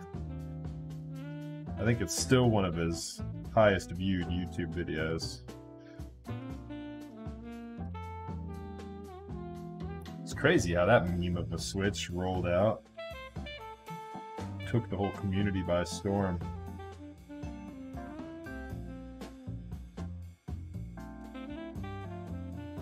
This board has almost no flex. Tray mount boards are inherently fraught with flexibility issues. If you even go with just a PCB, tray mount will have difficulty flexing because the standoffs are kind of in weird places. They're not symmetrical, and so you'll have uneven flex at best. So no, not generally known for being too flexy. That's why more often than not you see people putting stiffer plates in tray mount and using tactile switches. So, but people can go all sorts of ways with tray mount.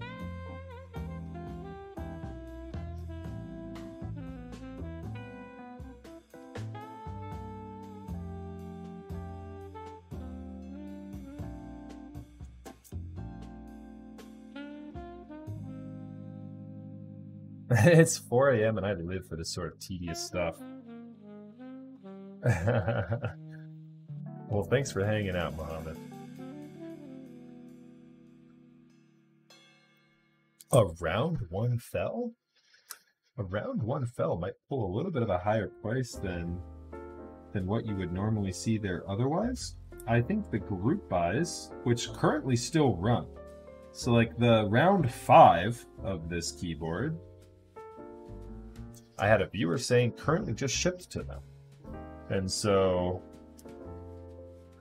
you can find this board at Group by Cost going straight through the vendor, which I would absolutely recommend you do. And instead of paying aftermarket prices at all. I think I built one of like the round 4 or maybe round 3 Fjells fairly recently.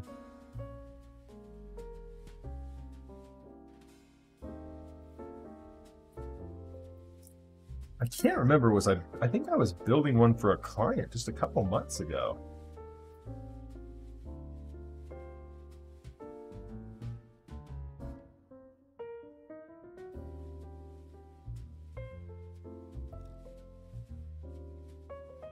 Pretty swamped with school and probably gonna get fired from your job because of it. Oh, that sucks, man. I'm sorry to hear that. Yeah, it's hard. It's hard to split time between several responsibilities like that, especially ones that are demanding of your time. I've had a couple weeks doing this keyboard stuff where I felt like I could really, have enough work to do this professionally if it was there from an economic perspective. Like, I mean, if I was doing this professionally, like I could constantly be doing work between updating YouTube and build streams and getting client, work together, and a couple of the extra added responsibilities that I'm going to be releasing here in the next couple of months, hopefully. I mean, all of that will just add to what I'm taking on. And yeah, it can be very demanding. And I've definitely thought, in the past, like, it's hard to focus on both my job and doing this keyboard stuff at times. I've certainly felt like in some weeks where both were kind of suffering and I wasn't given enough time to properly do each of the jobs justice. So I know that's tough. I wish you the best of luck with both school and your work.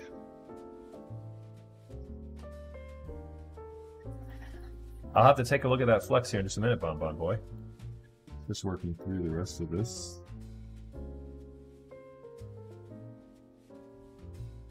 Just 2 seconds for chat.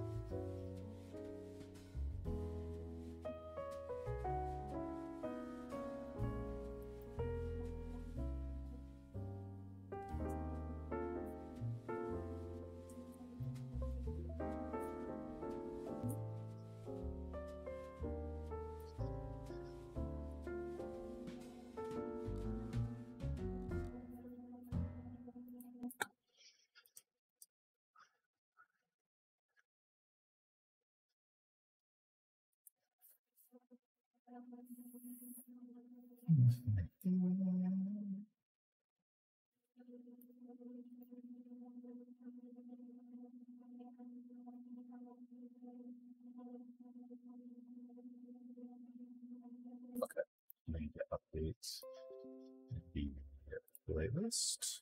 I thought those songs were all pretty good. I liked those. Add those to the build stream playlist. And we will refresh and play the next round. This is a new thing on Epidemic Sound, and thank God they added it, because I have tried to curate playlists on Epidemic Sound before and had a lot of difficulty with just their search and finding things that work. So I log into Epidemic Sound today, nervous because I want to switch off of doing like YouTube playlists that could potentially play copyright songs. And I don't want to get served with the DMCA on Twitch. And so I was greeted as soon as I logged into Epidemic Sound today with this playlist curated based off of my YouTube content. And so that is what we're listening to. It serves me up 5 songs that I can refresh with another 5 new songs, and that's what we've been working with all so far tonight. Pretty good playlist so far.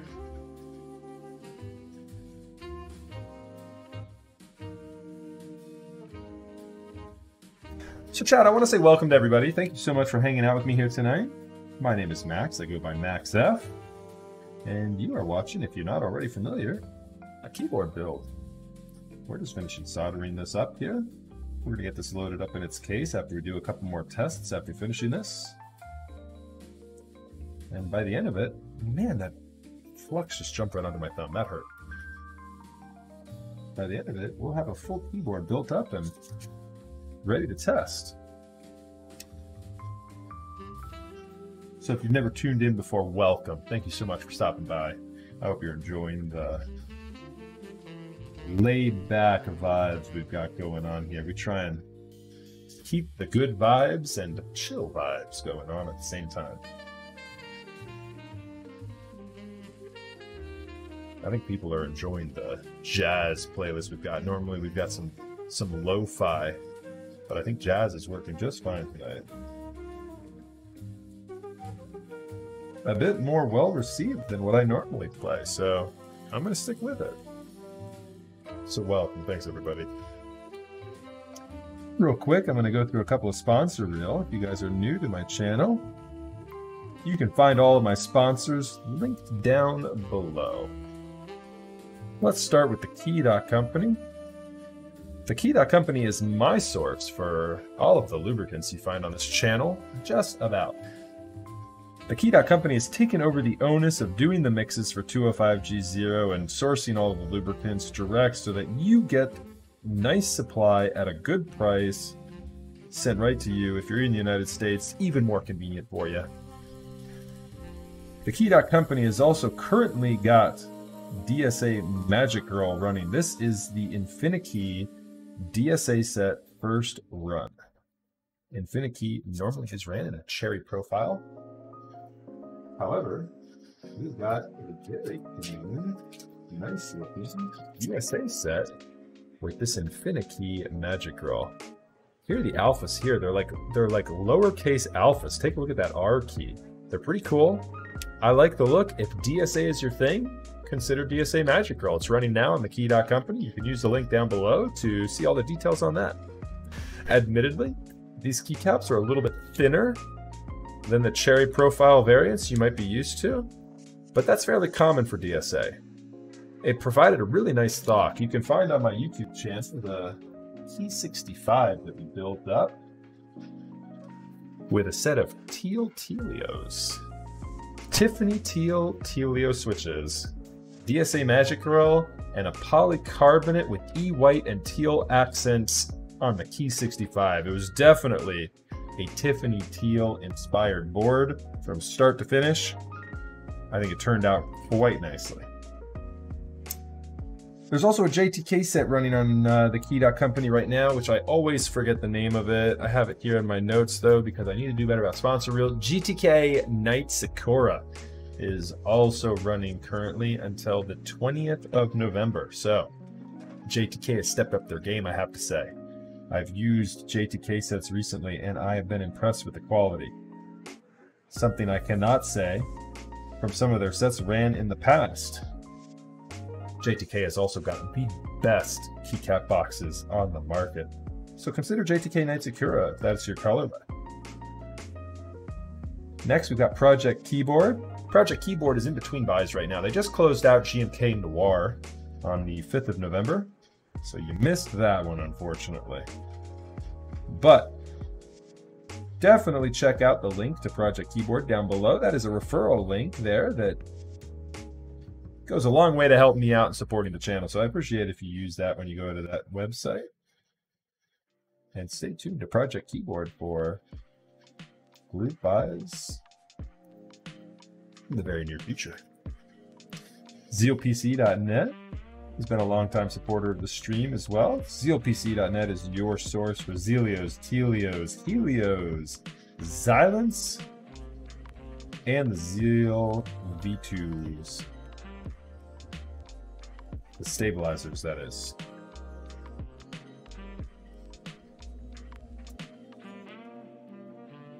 I'm really hoping Zeal also starts stocking some more of that G4 lube, the GH V4 lube, I should say.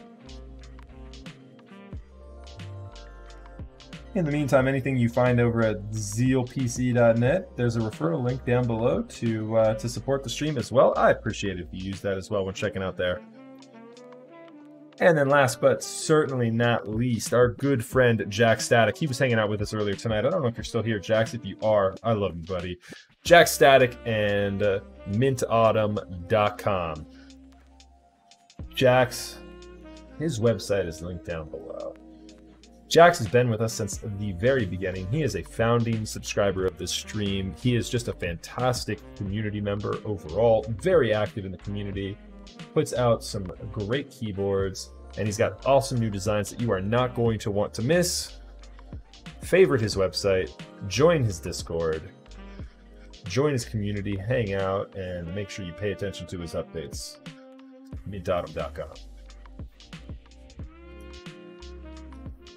Thanks, Raz. Appreciate you, brother.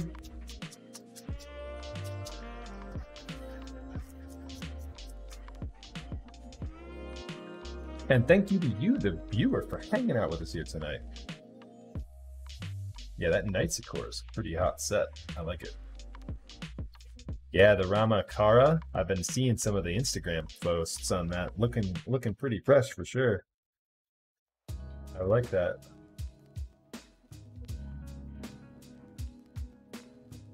Okay. All right, so all of our joints are looking pretty good. I think we are squared away here. Let's go ahead and test real quick before we start restoring order after the build.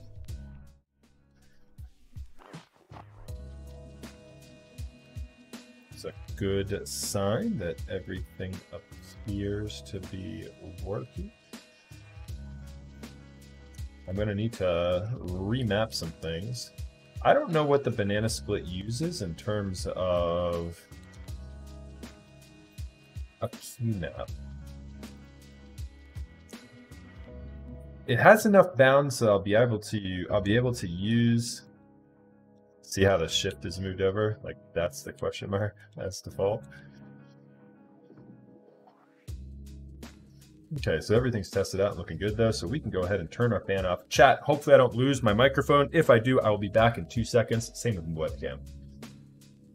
Oh, you see the webcam kind of jumped there. Microphone is still good. It looks like my levels are squared away there. Let's go ahead and turn RTX voice off.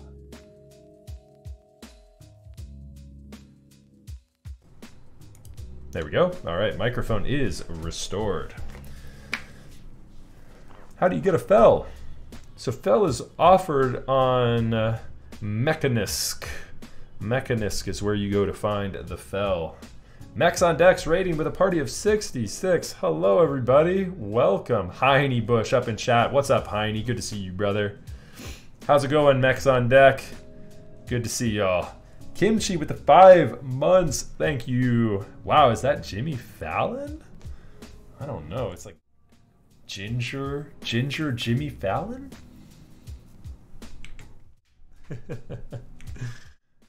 What's up, everybody? Welcome, welcome, welcome. Thank you so much for the raid. Who is that? Is that Osiris? Is that Chewy? Is it the combo of Osiris and Chewy? What were you guys up to tonight? Welcome, everybody. We are building a Fjell keyboard. We just finished up.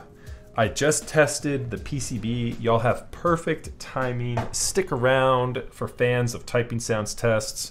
We are working with the round 1 Tangerine switches. Oh, Juan Wonton, thank you so much for the 10 gifted. You are a absolute champion. Welcome, everybody. Thank you so much.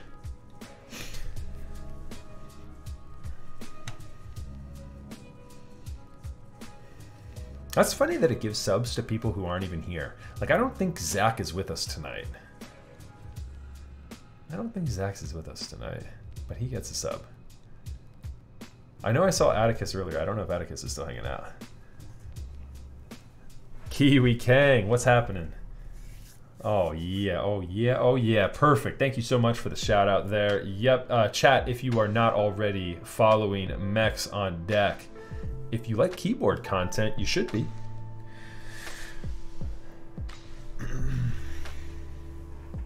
So here's the keyboard we built tonight. This is a round 1 Fjell. The question just came up, where can you get this thing?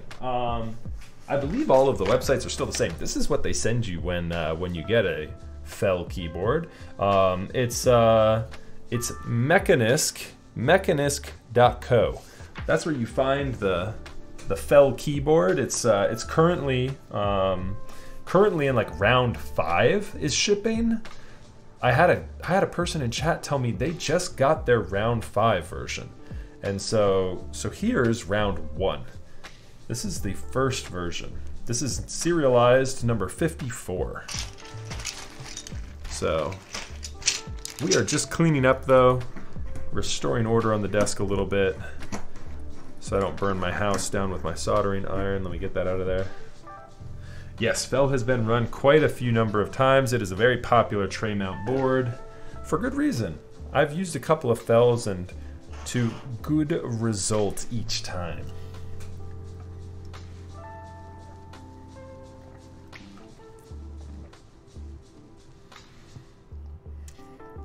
I didn't see Mex on Deck reply. Whatever you guys were doing, hope it was a good stream.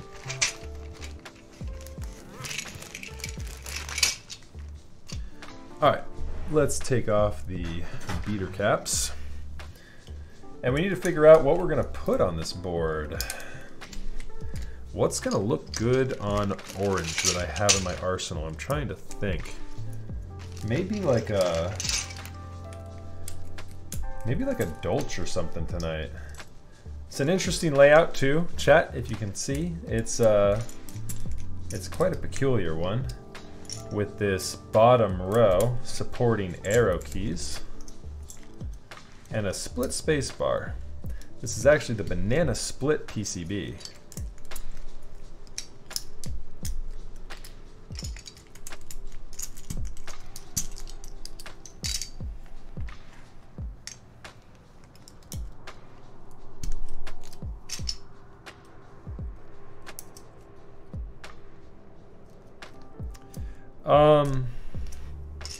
No, I don't believe so. It's potential that you can get it in there with a gummy mount, but I've never tried.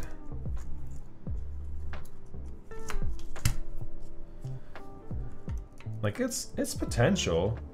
I don't know if it's like the tolerance would make sense to do it with this though. Let me try for science.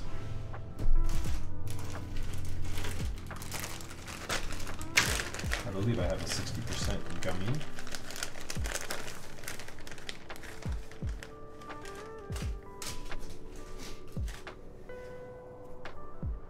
This isn't really gonna work, I don't think, because I used screw-in stabilizers.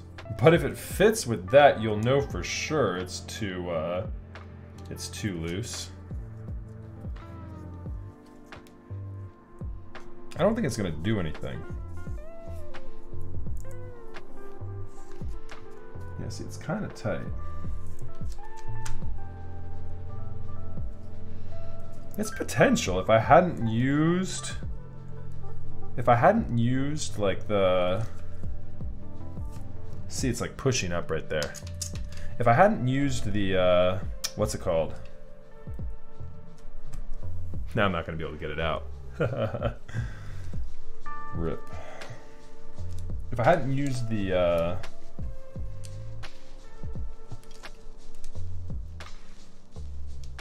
screw in, we might have been okay.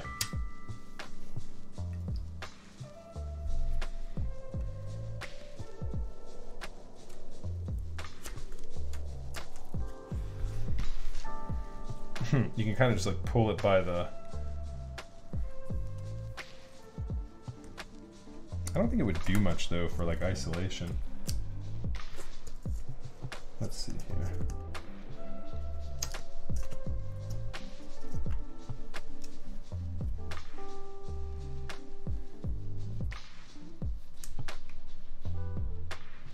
Yeah, it's just gonna push up. It's potential that if you like had this with clip-in that it would work. But by default, you know, it's not designed to be a gummy gasket mount. So yeah, look at this tangerine themed Fjell. Would you please? about that? Any tangerines available?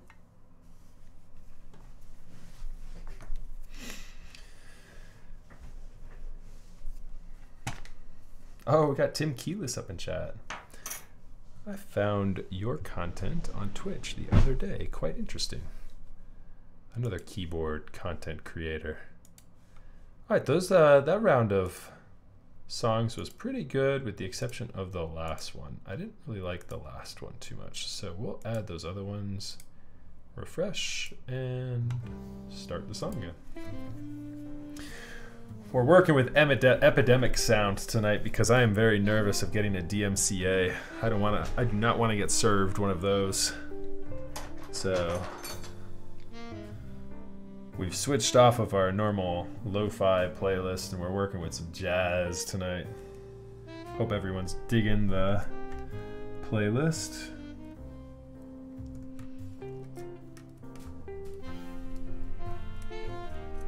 Oh, thanks, Ravius.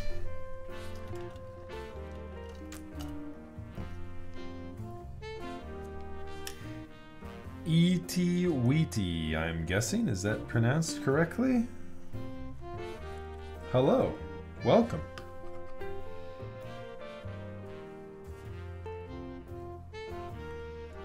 So was Mex on deck tonight? Was it the talk show?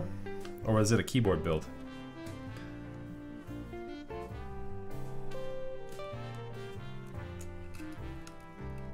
If it was the talk show, who did they have on?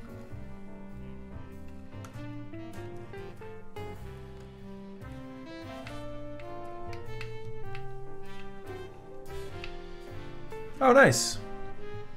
Love basic builds.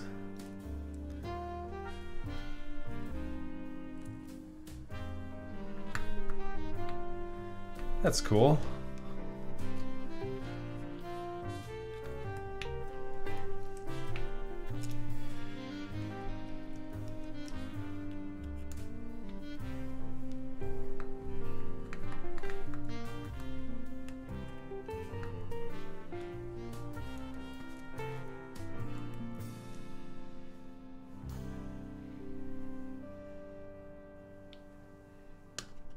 Has Raz been saying it multiple times? I'm just missing it because I'm big dumb.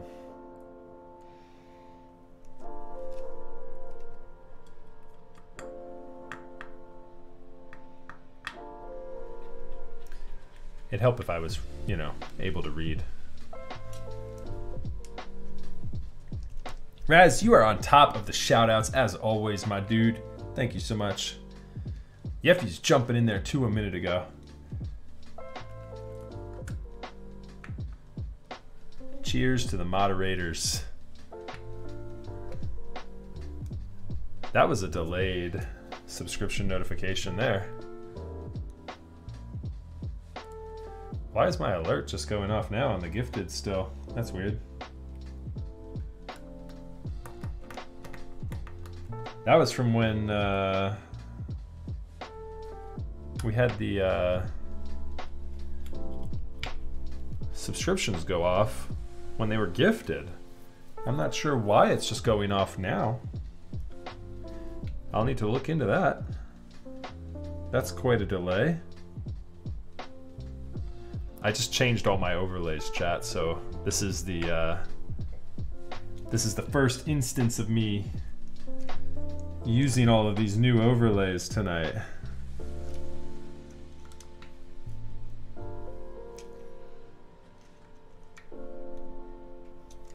I always get so nervous with these tray mount screws on the Fjell. Not something you want to strip for sure. Okay, let's just make sure we're not bottoming out on anything before I put the keycaps back on.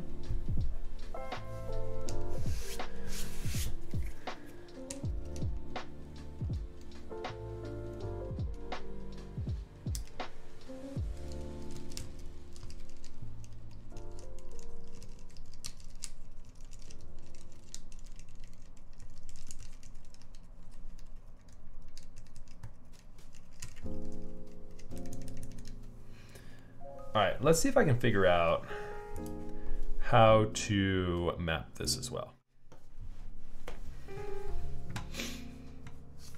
I doubt very much it's via.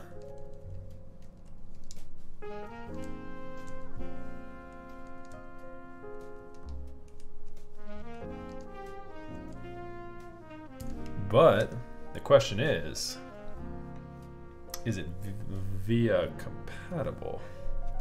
Yeah, so it's not via right now.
Brilliant.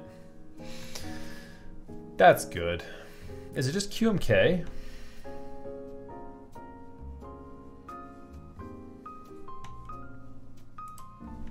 Do you know, chat? Is it just QMK? I'm not sure. The TMK configurator.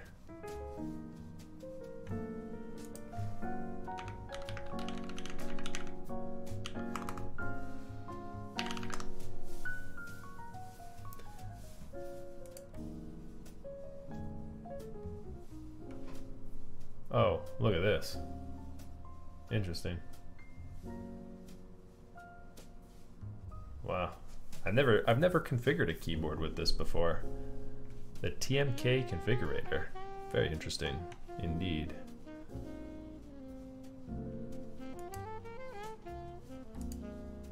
The keyboard is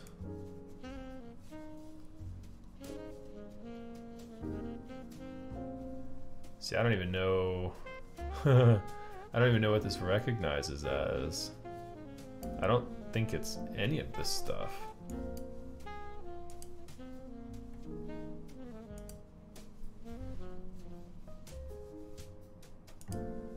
According to the website here, TMK configurator, layer program, yeah, see, and what is this? What is this link going to?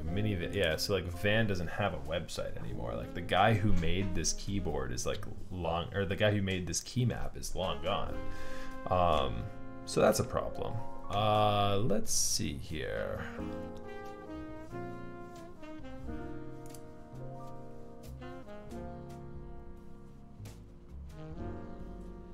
Does Desk Authority have any information on it?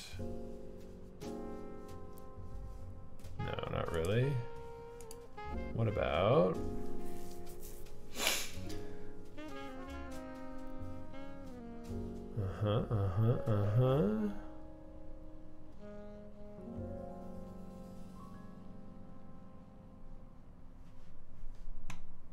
If anyone can help me find too what this uses. I mean, I guess we can forge on ahead with it. I just won't be able to set the key map on it, which is kind of annoying. Oh, here we go. Banana split 60. Okay. Alright, so backspace is HHKB. Enter is NZ. So I can stepped. Left shift is NZ. Right shift is split. It's actually the arrow. There we go. Bottom row is this guy. Bottom right is singles. There we go. And that's pretty good. However, I want to switch this to backspace. Let's see. Look at this. Look at this thing. And I don't know how do I flash this? I don't even know how. I'm gonna do this. Did I miss it? Oh, mod key.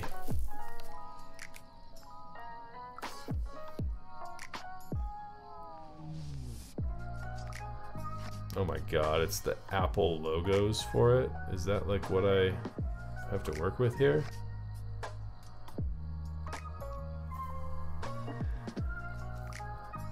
This is the worst. Keep noob, what's good? This is the worst configurator I've seen in quite some time. This is insanely aggravating. Left control, right control, left alt. Oh my god. Am I just being big dumb? Do you guys see backspace somewhere? There it is. Backspace. Alright, that's fine. Luckily that's right there. So tap. Ah, interesting. So tapping this is kind of a cool thing. So we can still get, so on this guy right here, this key normally would be like this, but since it's a 60%, it's moved over one, it actually is here. It's in between this guy. So if you tap it, it gives you question mark. If you hold it, it gives you shift. That's kind of interesting. All right, so this looks okay. So what do I do now? The escape key's kind of cucked here. I would like this to be escape instead. I wish I could just type.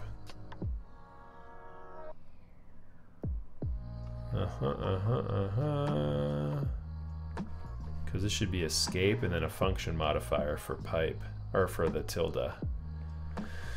That's how I would do it. Let's see here. There, I would do it like that. And then I would do a layer, I would do another layer, but we'll worry about doing the other layer later. All right, so raw output, that's fine, build firmware. All right, so.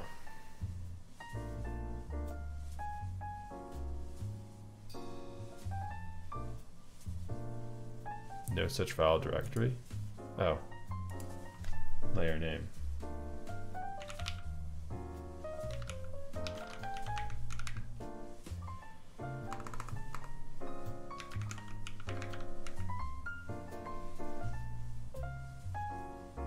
Oh my goodness, did it really just do that to me? That's so annoying.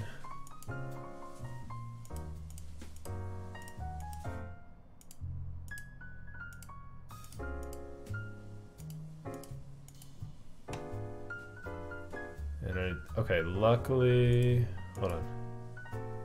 Luckily we know where we're going now. Backspace, backspace, backspace, backspace. Boom. And I wanted to change this guy to escape. Makes it a little bit easier now that we know where we're at. Escape, boom. There we go. All right, save that layout. Load? Can I load that? Oh yes, loading it, we'll just put it there. Export layout. There, now I won't lose it again. Okay, so now that I have the layout name, can I do... what is this? What did this save this as? Let me go to my downloads here. This layout is now officially cursed and should not be used. It recognizes that file. Hold on, what are the properties on this thing? It recognizes this file as, yeah, it's a JSON. Okay, got it. I don't know why it's recognizing this in After Effects. Why is it? Whatever, my computer's just weird. It's putting a JSON file as an After Effects file, is what it should be opened with. Weird. Okay, so build firmware. Okay, chat, we're just moving on. We're just moving on. We'll figure it out later. Keyboard layout is cursed.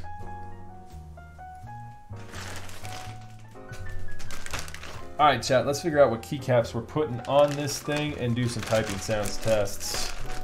We don't need to have a right proper layout on this thing to do some typing sounds tests. Hello, Ben. Good to see you, brother. What's happening?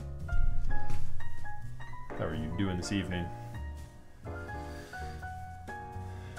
Let's see here.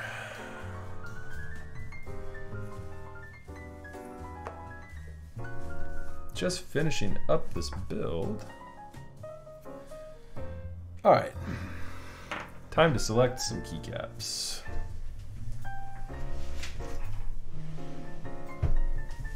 What do I want to use for this build tonight?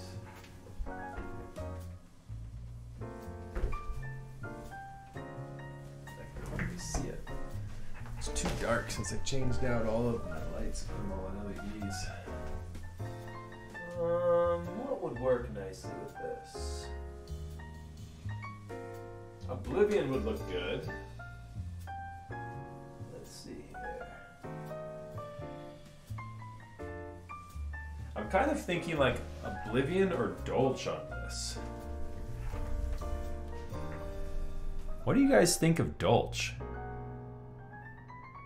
I think that would look really good. It's not going to play with the orange theme as much. I'm okay with that. Breathe in the orange goodness right now, and I think we should put Dolch on this tonight. Either Dolch or Oblivion. What do you think, chat? I wish I had something with orange in it. I don't have any keycaps with orange in them. That's not really typically my thing. And I think I see them so infrequently that...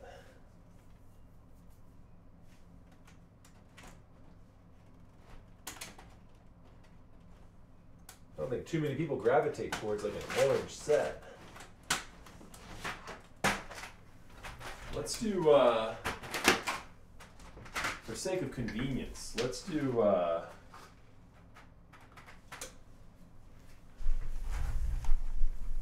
think Oblivion would look pretty cool. Oblivion's got some orange on it as well. Like our shift and our function key will be, all right, so let's do Skidata would be good if I had it. That would be a very good match. I don't have it though, unfortunately. I'm hoping I have the shifts required to make this work. See, our shift keys have some orange in them. And so we do have some orange. He's got to shift things up with this. Look at all those shifts. How about them apples? All right, and then let's put some arrow keys on it. This is such a funky layout. Oh, did I just lose music? Did our playlist, did our 5 songs there come to a conclusion? I liked those. Those 5 songs were good. We'll add them to the playlist. 1, 2, 3. The 5th one was actually already added. How about that? They're already suggesting stuff for me that's on my playlists. There we go.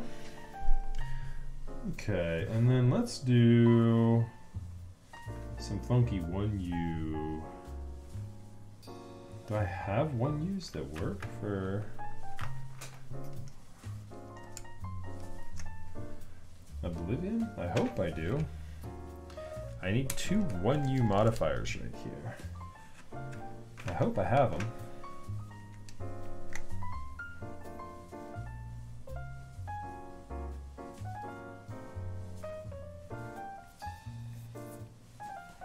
If worse comes to worse, we can put 0 and function on them. In the meantime, we'll put function right here.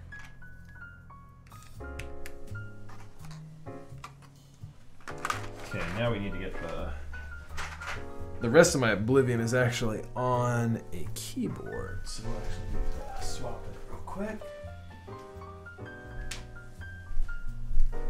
Yeah, I've got a couple of codes that we can put on there as well.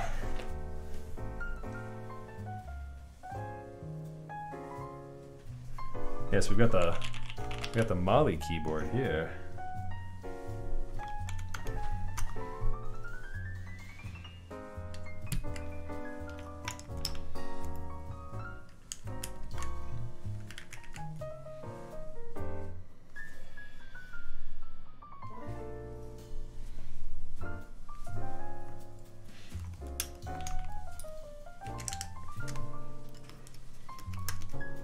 It's one of the, it's luckily a set that has plenty of shift keys. Look at all those shift keys. Shift, shift, shift, shift, shift. So we're doing pretty good with our shifts.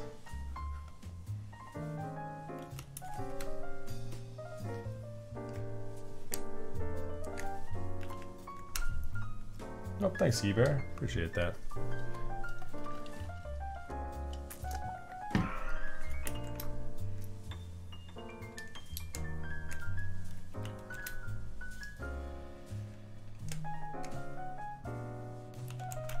This does indeed not support Alps.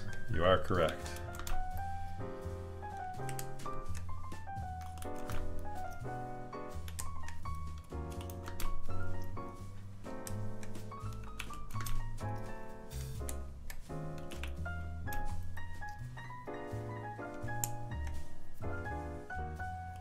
Oh, what's up, Malk? Good to see you.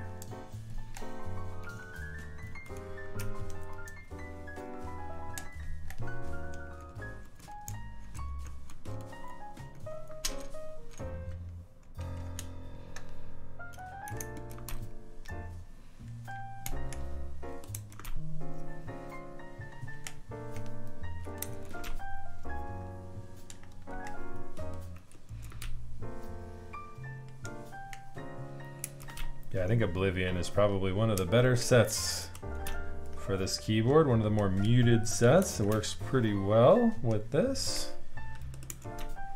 There's certainly sets with some orange in them that would work really well, like the Ski Data. That would have done quite nicely with that board, truth be told.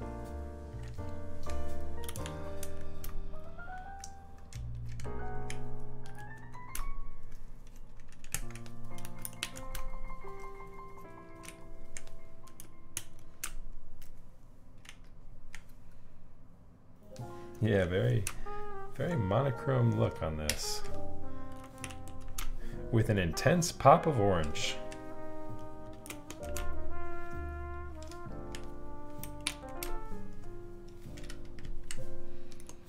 This is a round 1 Fjell with round 1 Tangerines with round 1 Oblivion.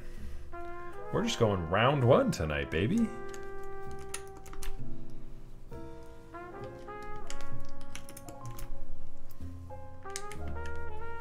Round 1, all the things.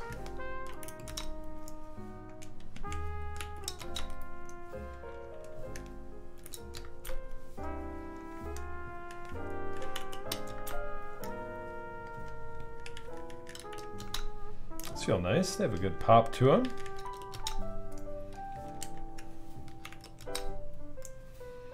I need to figure out how to get that layout on this board. Kind of tricky.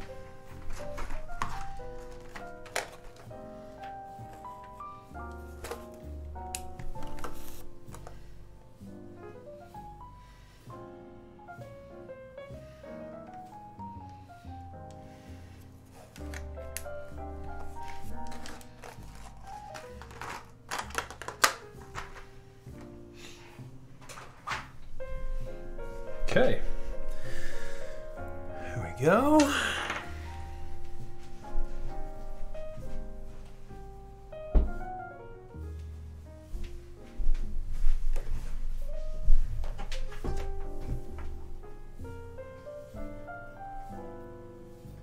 And we are loaded up, ready to roll.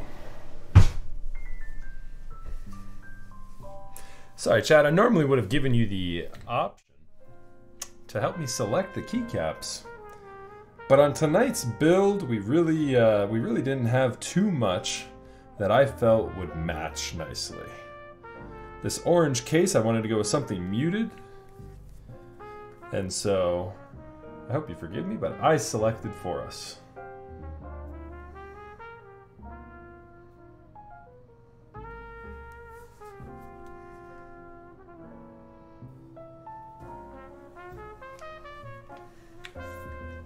I will wait for you in just a second.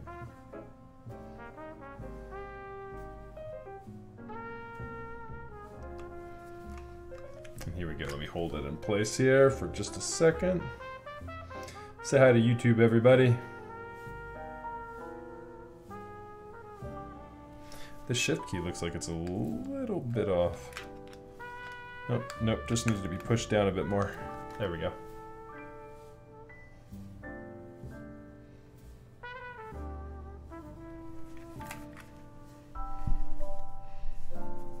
Okay.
Thanks, Effie. Yeah, I thought Oblivion would work nicely.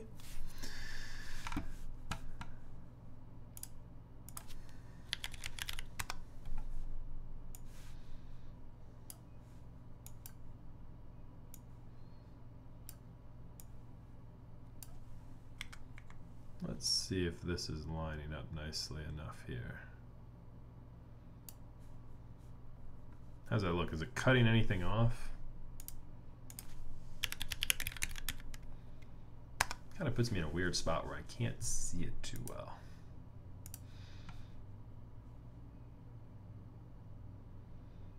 Oh yeah, that's perfect.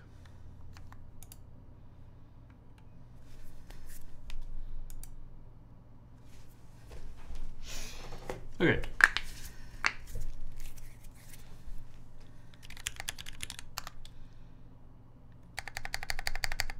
Oh God. I have to hit spacebar with my right thumb. Or no, I have to do it with this. I have to do it with this middle key. No, that's not gonna work. Oh, that's not gonna work. Yeah, it'd be great if we could get this mapped real quick. Let's go here and attempt to map this thing.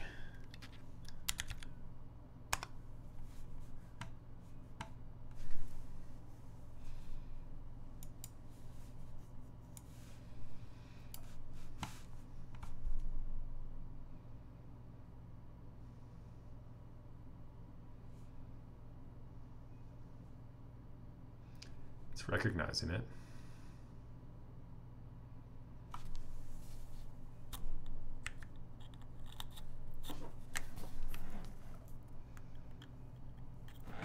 Here, we can do music for a second too.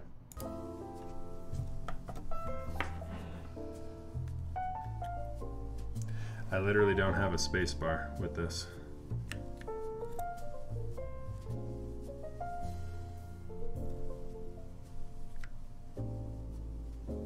Beautiful. That's a beautiful thing.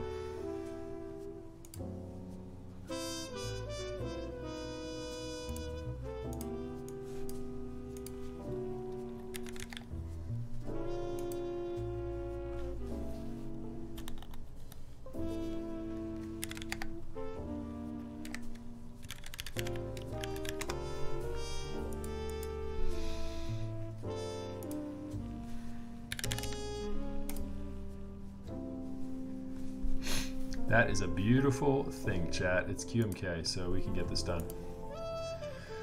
We can get this done, and frankly, we can get it done easier than what it was a minute ago. All right, so we need to switch the key map up a bit because this is similar to what we're using, except we're using a split here. How do I switch that? Chat, I can't remember. How do I switch the layout? Keyboard settings. At the top.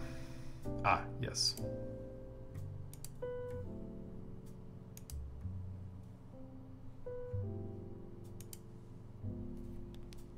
HHKB arrow. That's not all. Layout all. Yikes. It's potential that that would work.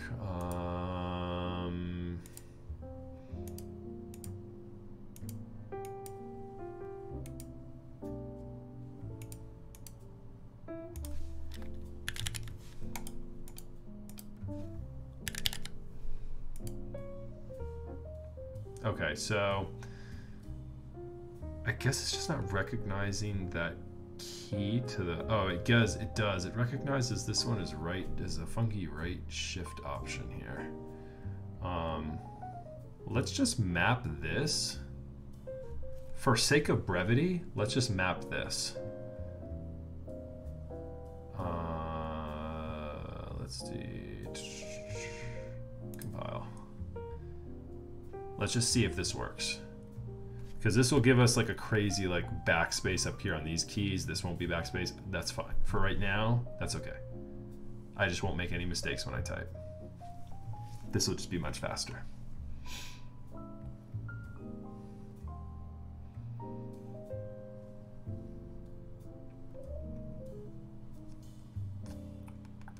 The Fjell can use a banana split PCB. I mean, the Fjell can use any 60% PCB that you want.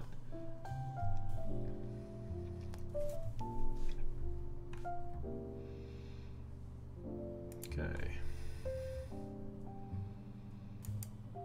Yeah, anything pretty much that... anything that pretty much has a...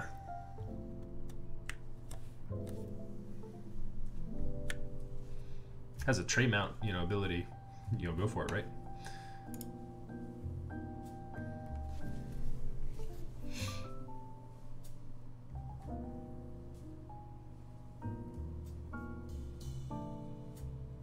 Okay.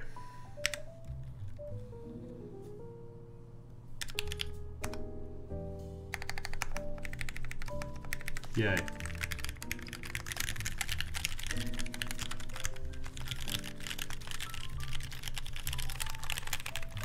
So as I knew it would be,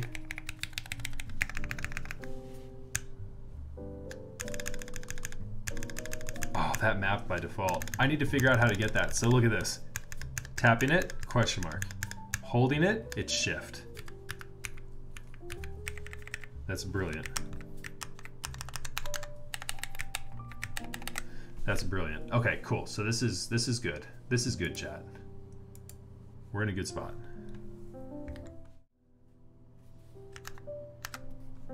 Okay, now I think we can type. Okay, chat, here we go. Let's get a typing sounds test on this.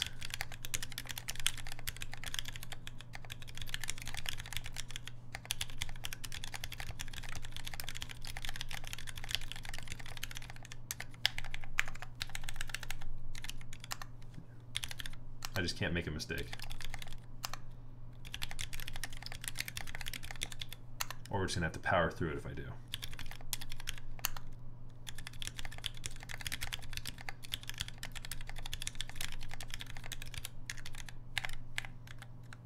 Yeah, I wanna hit this.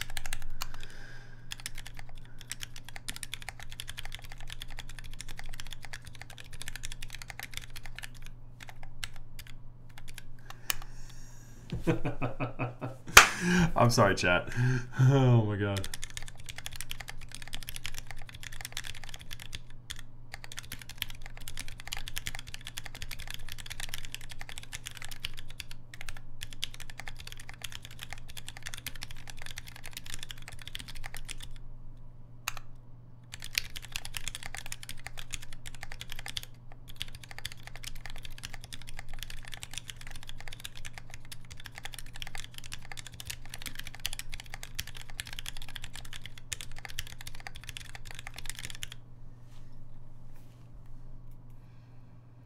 Yeah, no, absolutely. The all layout is the way we needed to go for sure. I just didn't map it properly for the sake of brevity. I just installed the default layout because the default layout had the mapping set. If I switched it over to the bullshit non-mapped thing, it wouldn't have gone through.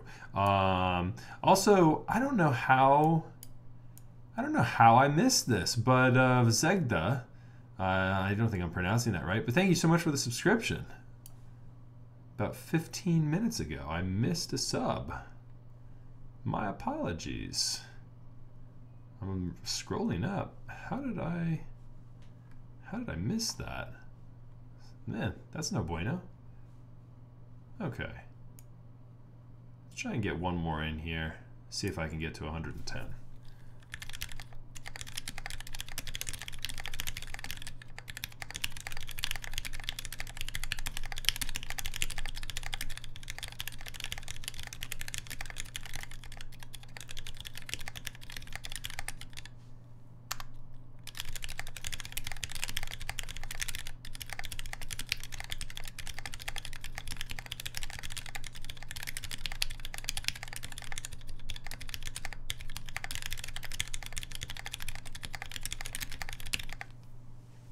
There we go.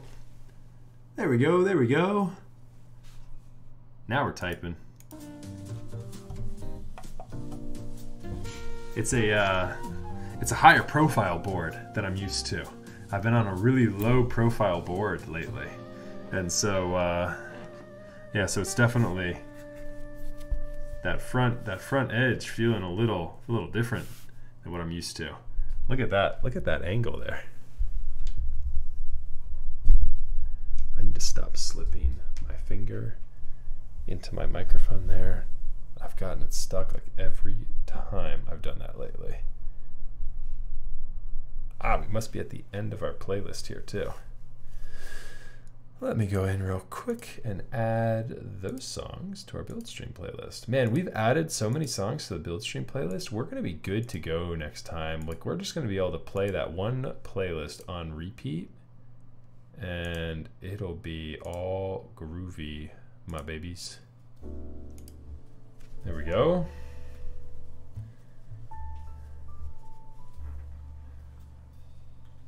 Yeah, I just needed one where I wasn't getting errors on it, and then we were good. So, all right, chat. Well, that was fun.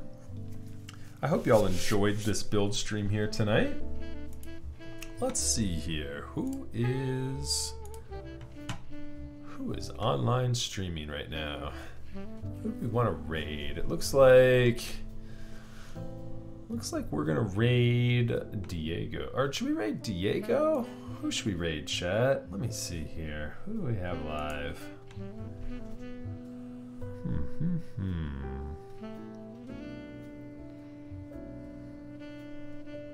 What's Diego up to tonight?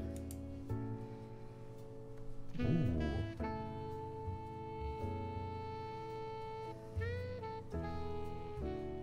Yeah, let's raid Diego. Diego's got a good build going on right now. He's doing a Duck TCV3. That should be fun. All right, cool. And I will remember to go offline too. Oh, Diego's about to raid too? Oh God. Thanks, Rez. Who's he raiding?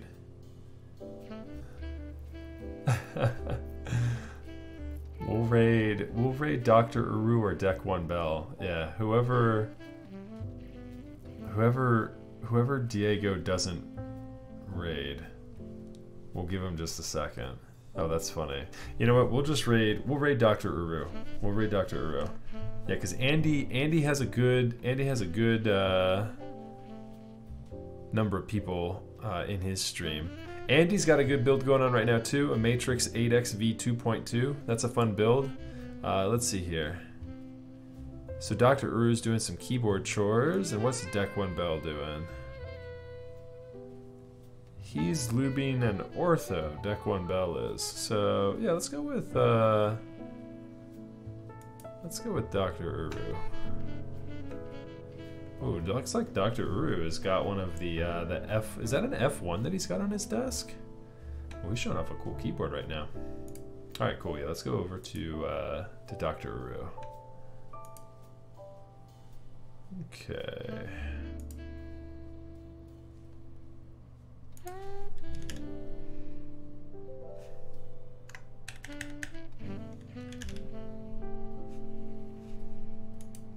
There we go. Okay. Thanks, Rez. Appreciate you, brother. Yeah, same. Yeah, absolutely. All right, guys. So, guys and gals, thank you so much for tuning in tonight. I hope y'all enjoyed the stream. Hey, Keone, thank you so much. Thanks, brother.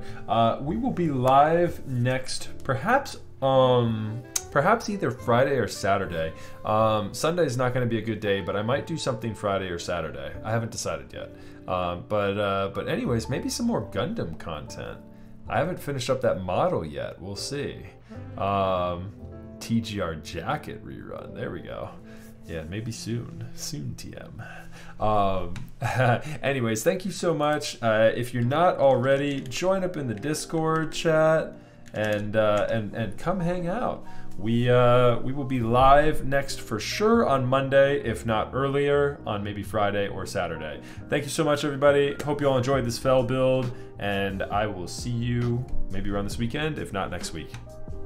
Take care, everybody. Enjoy Dr. Uru's stream. See y'all. Raid now, and then go offline, because I always forget to end my stream.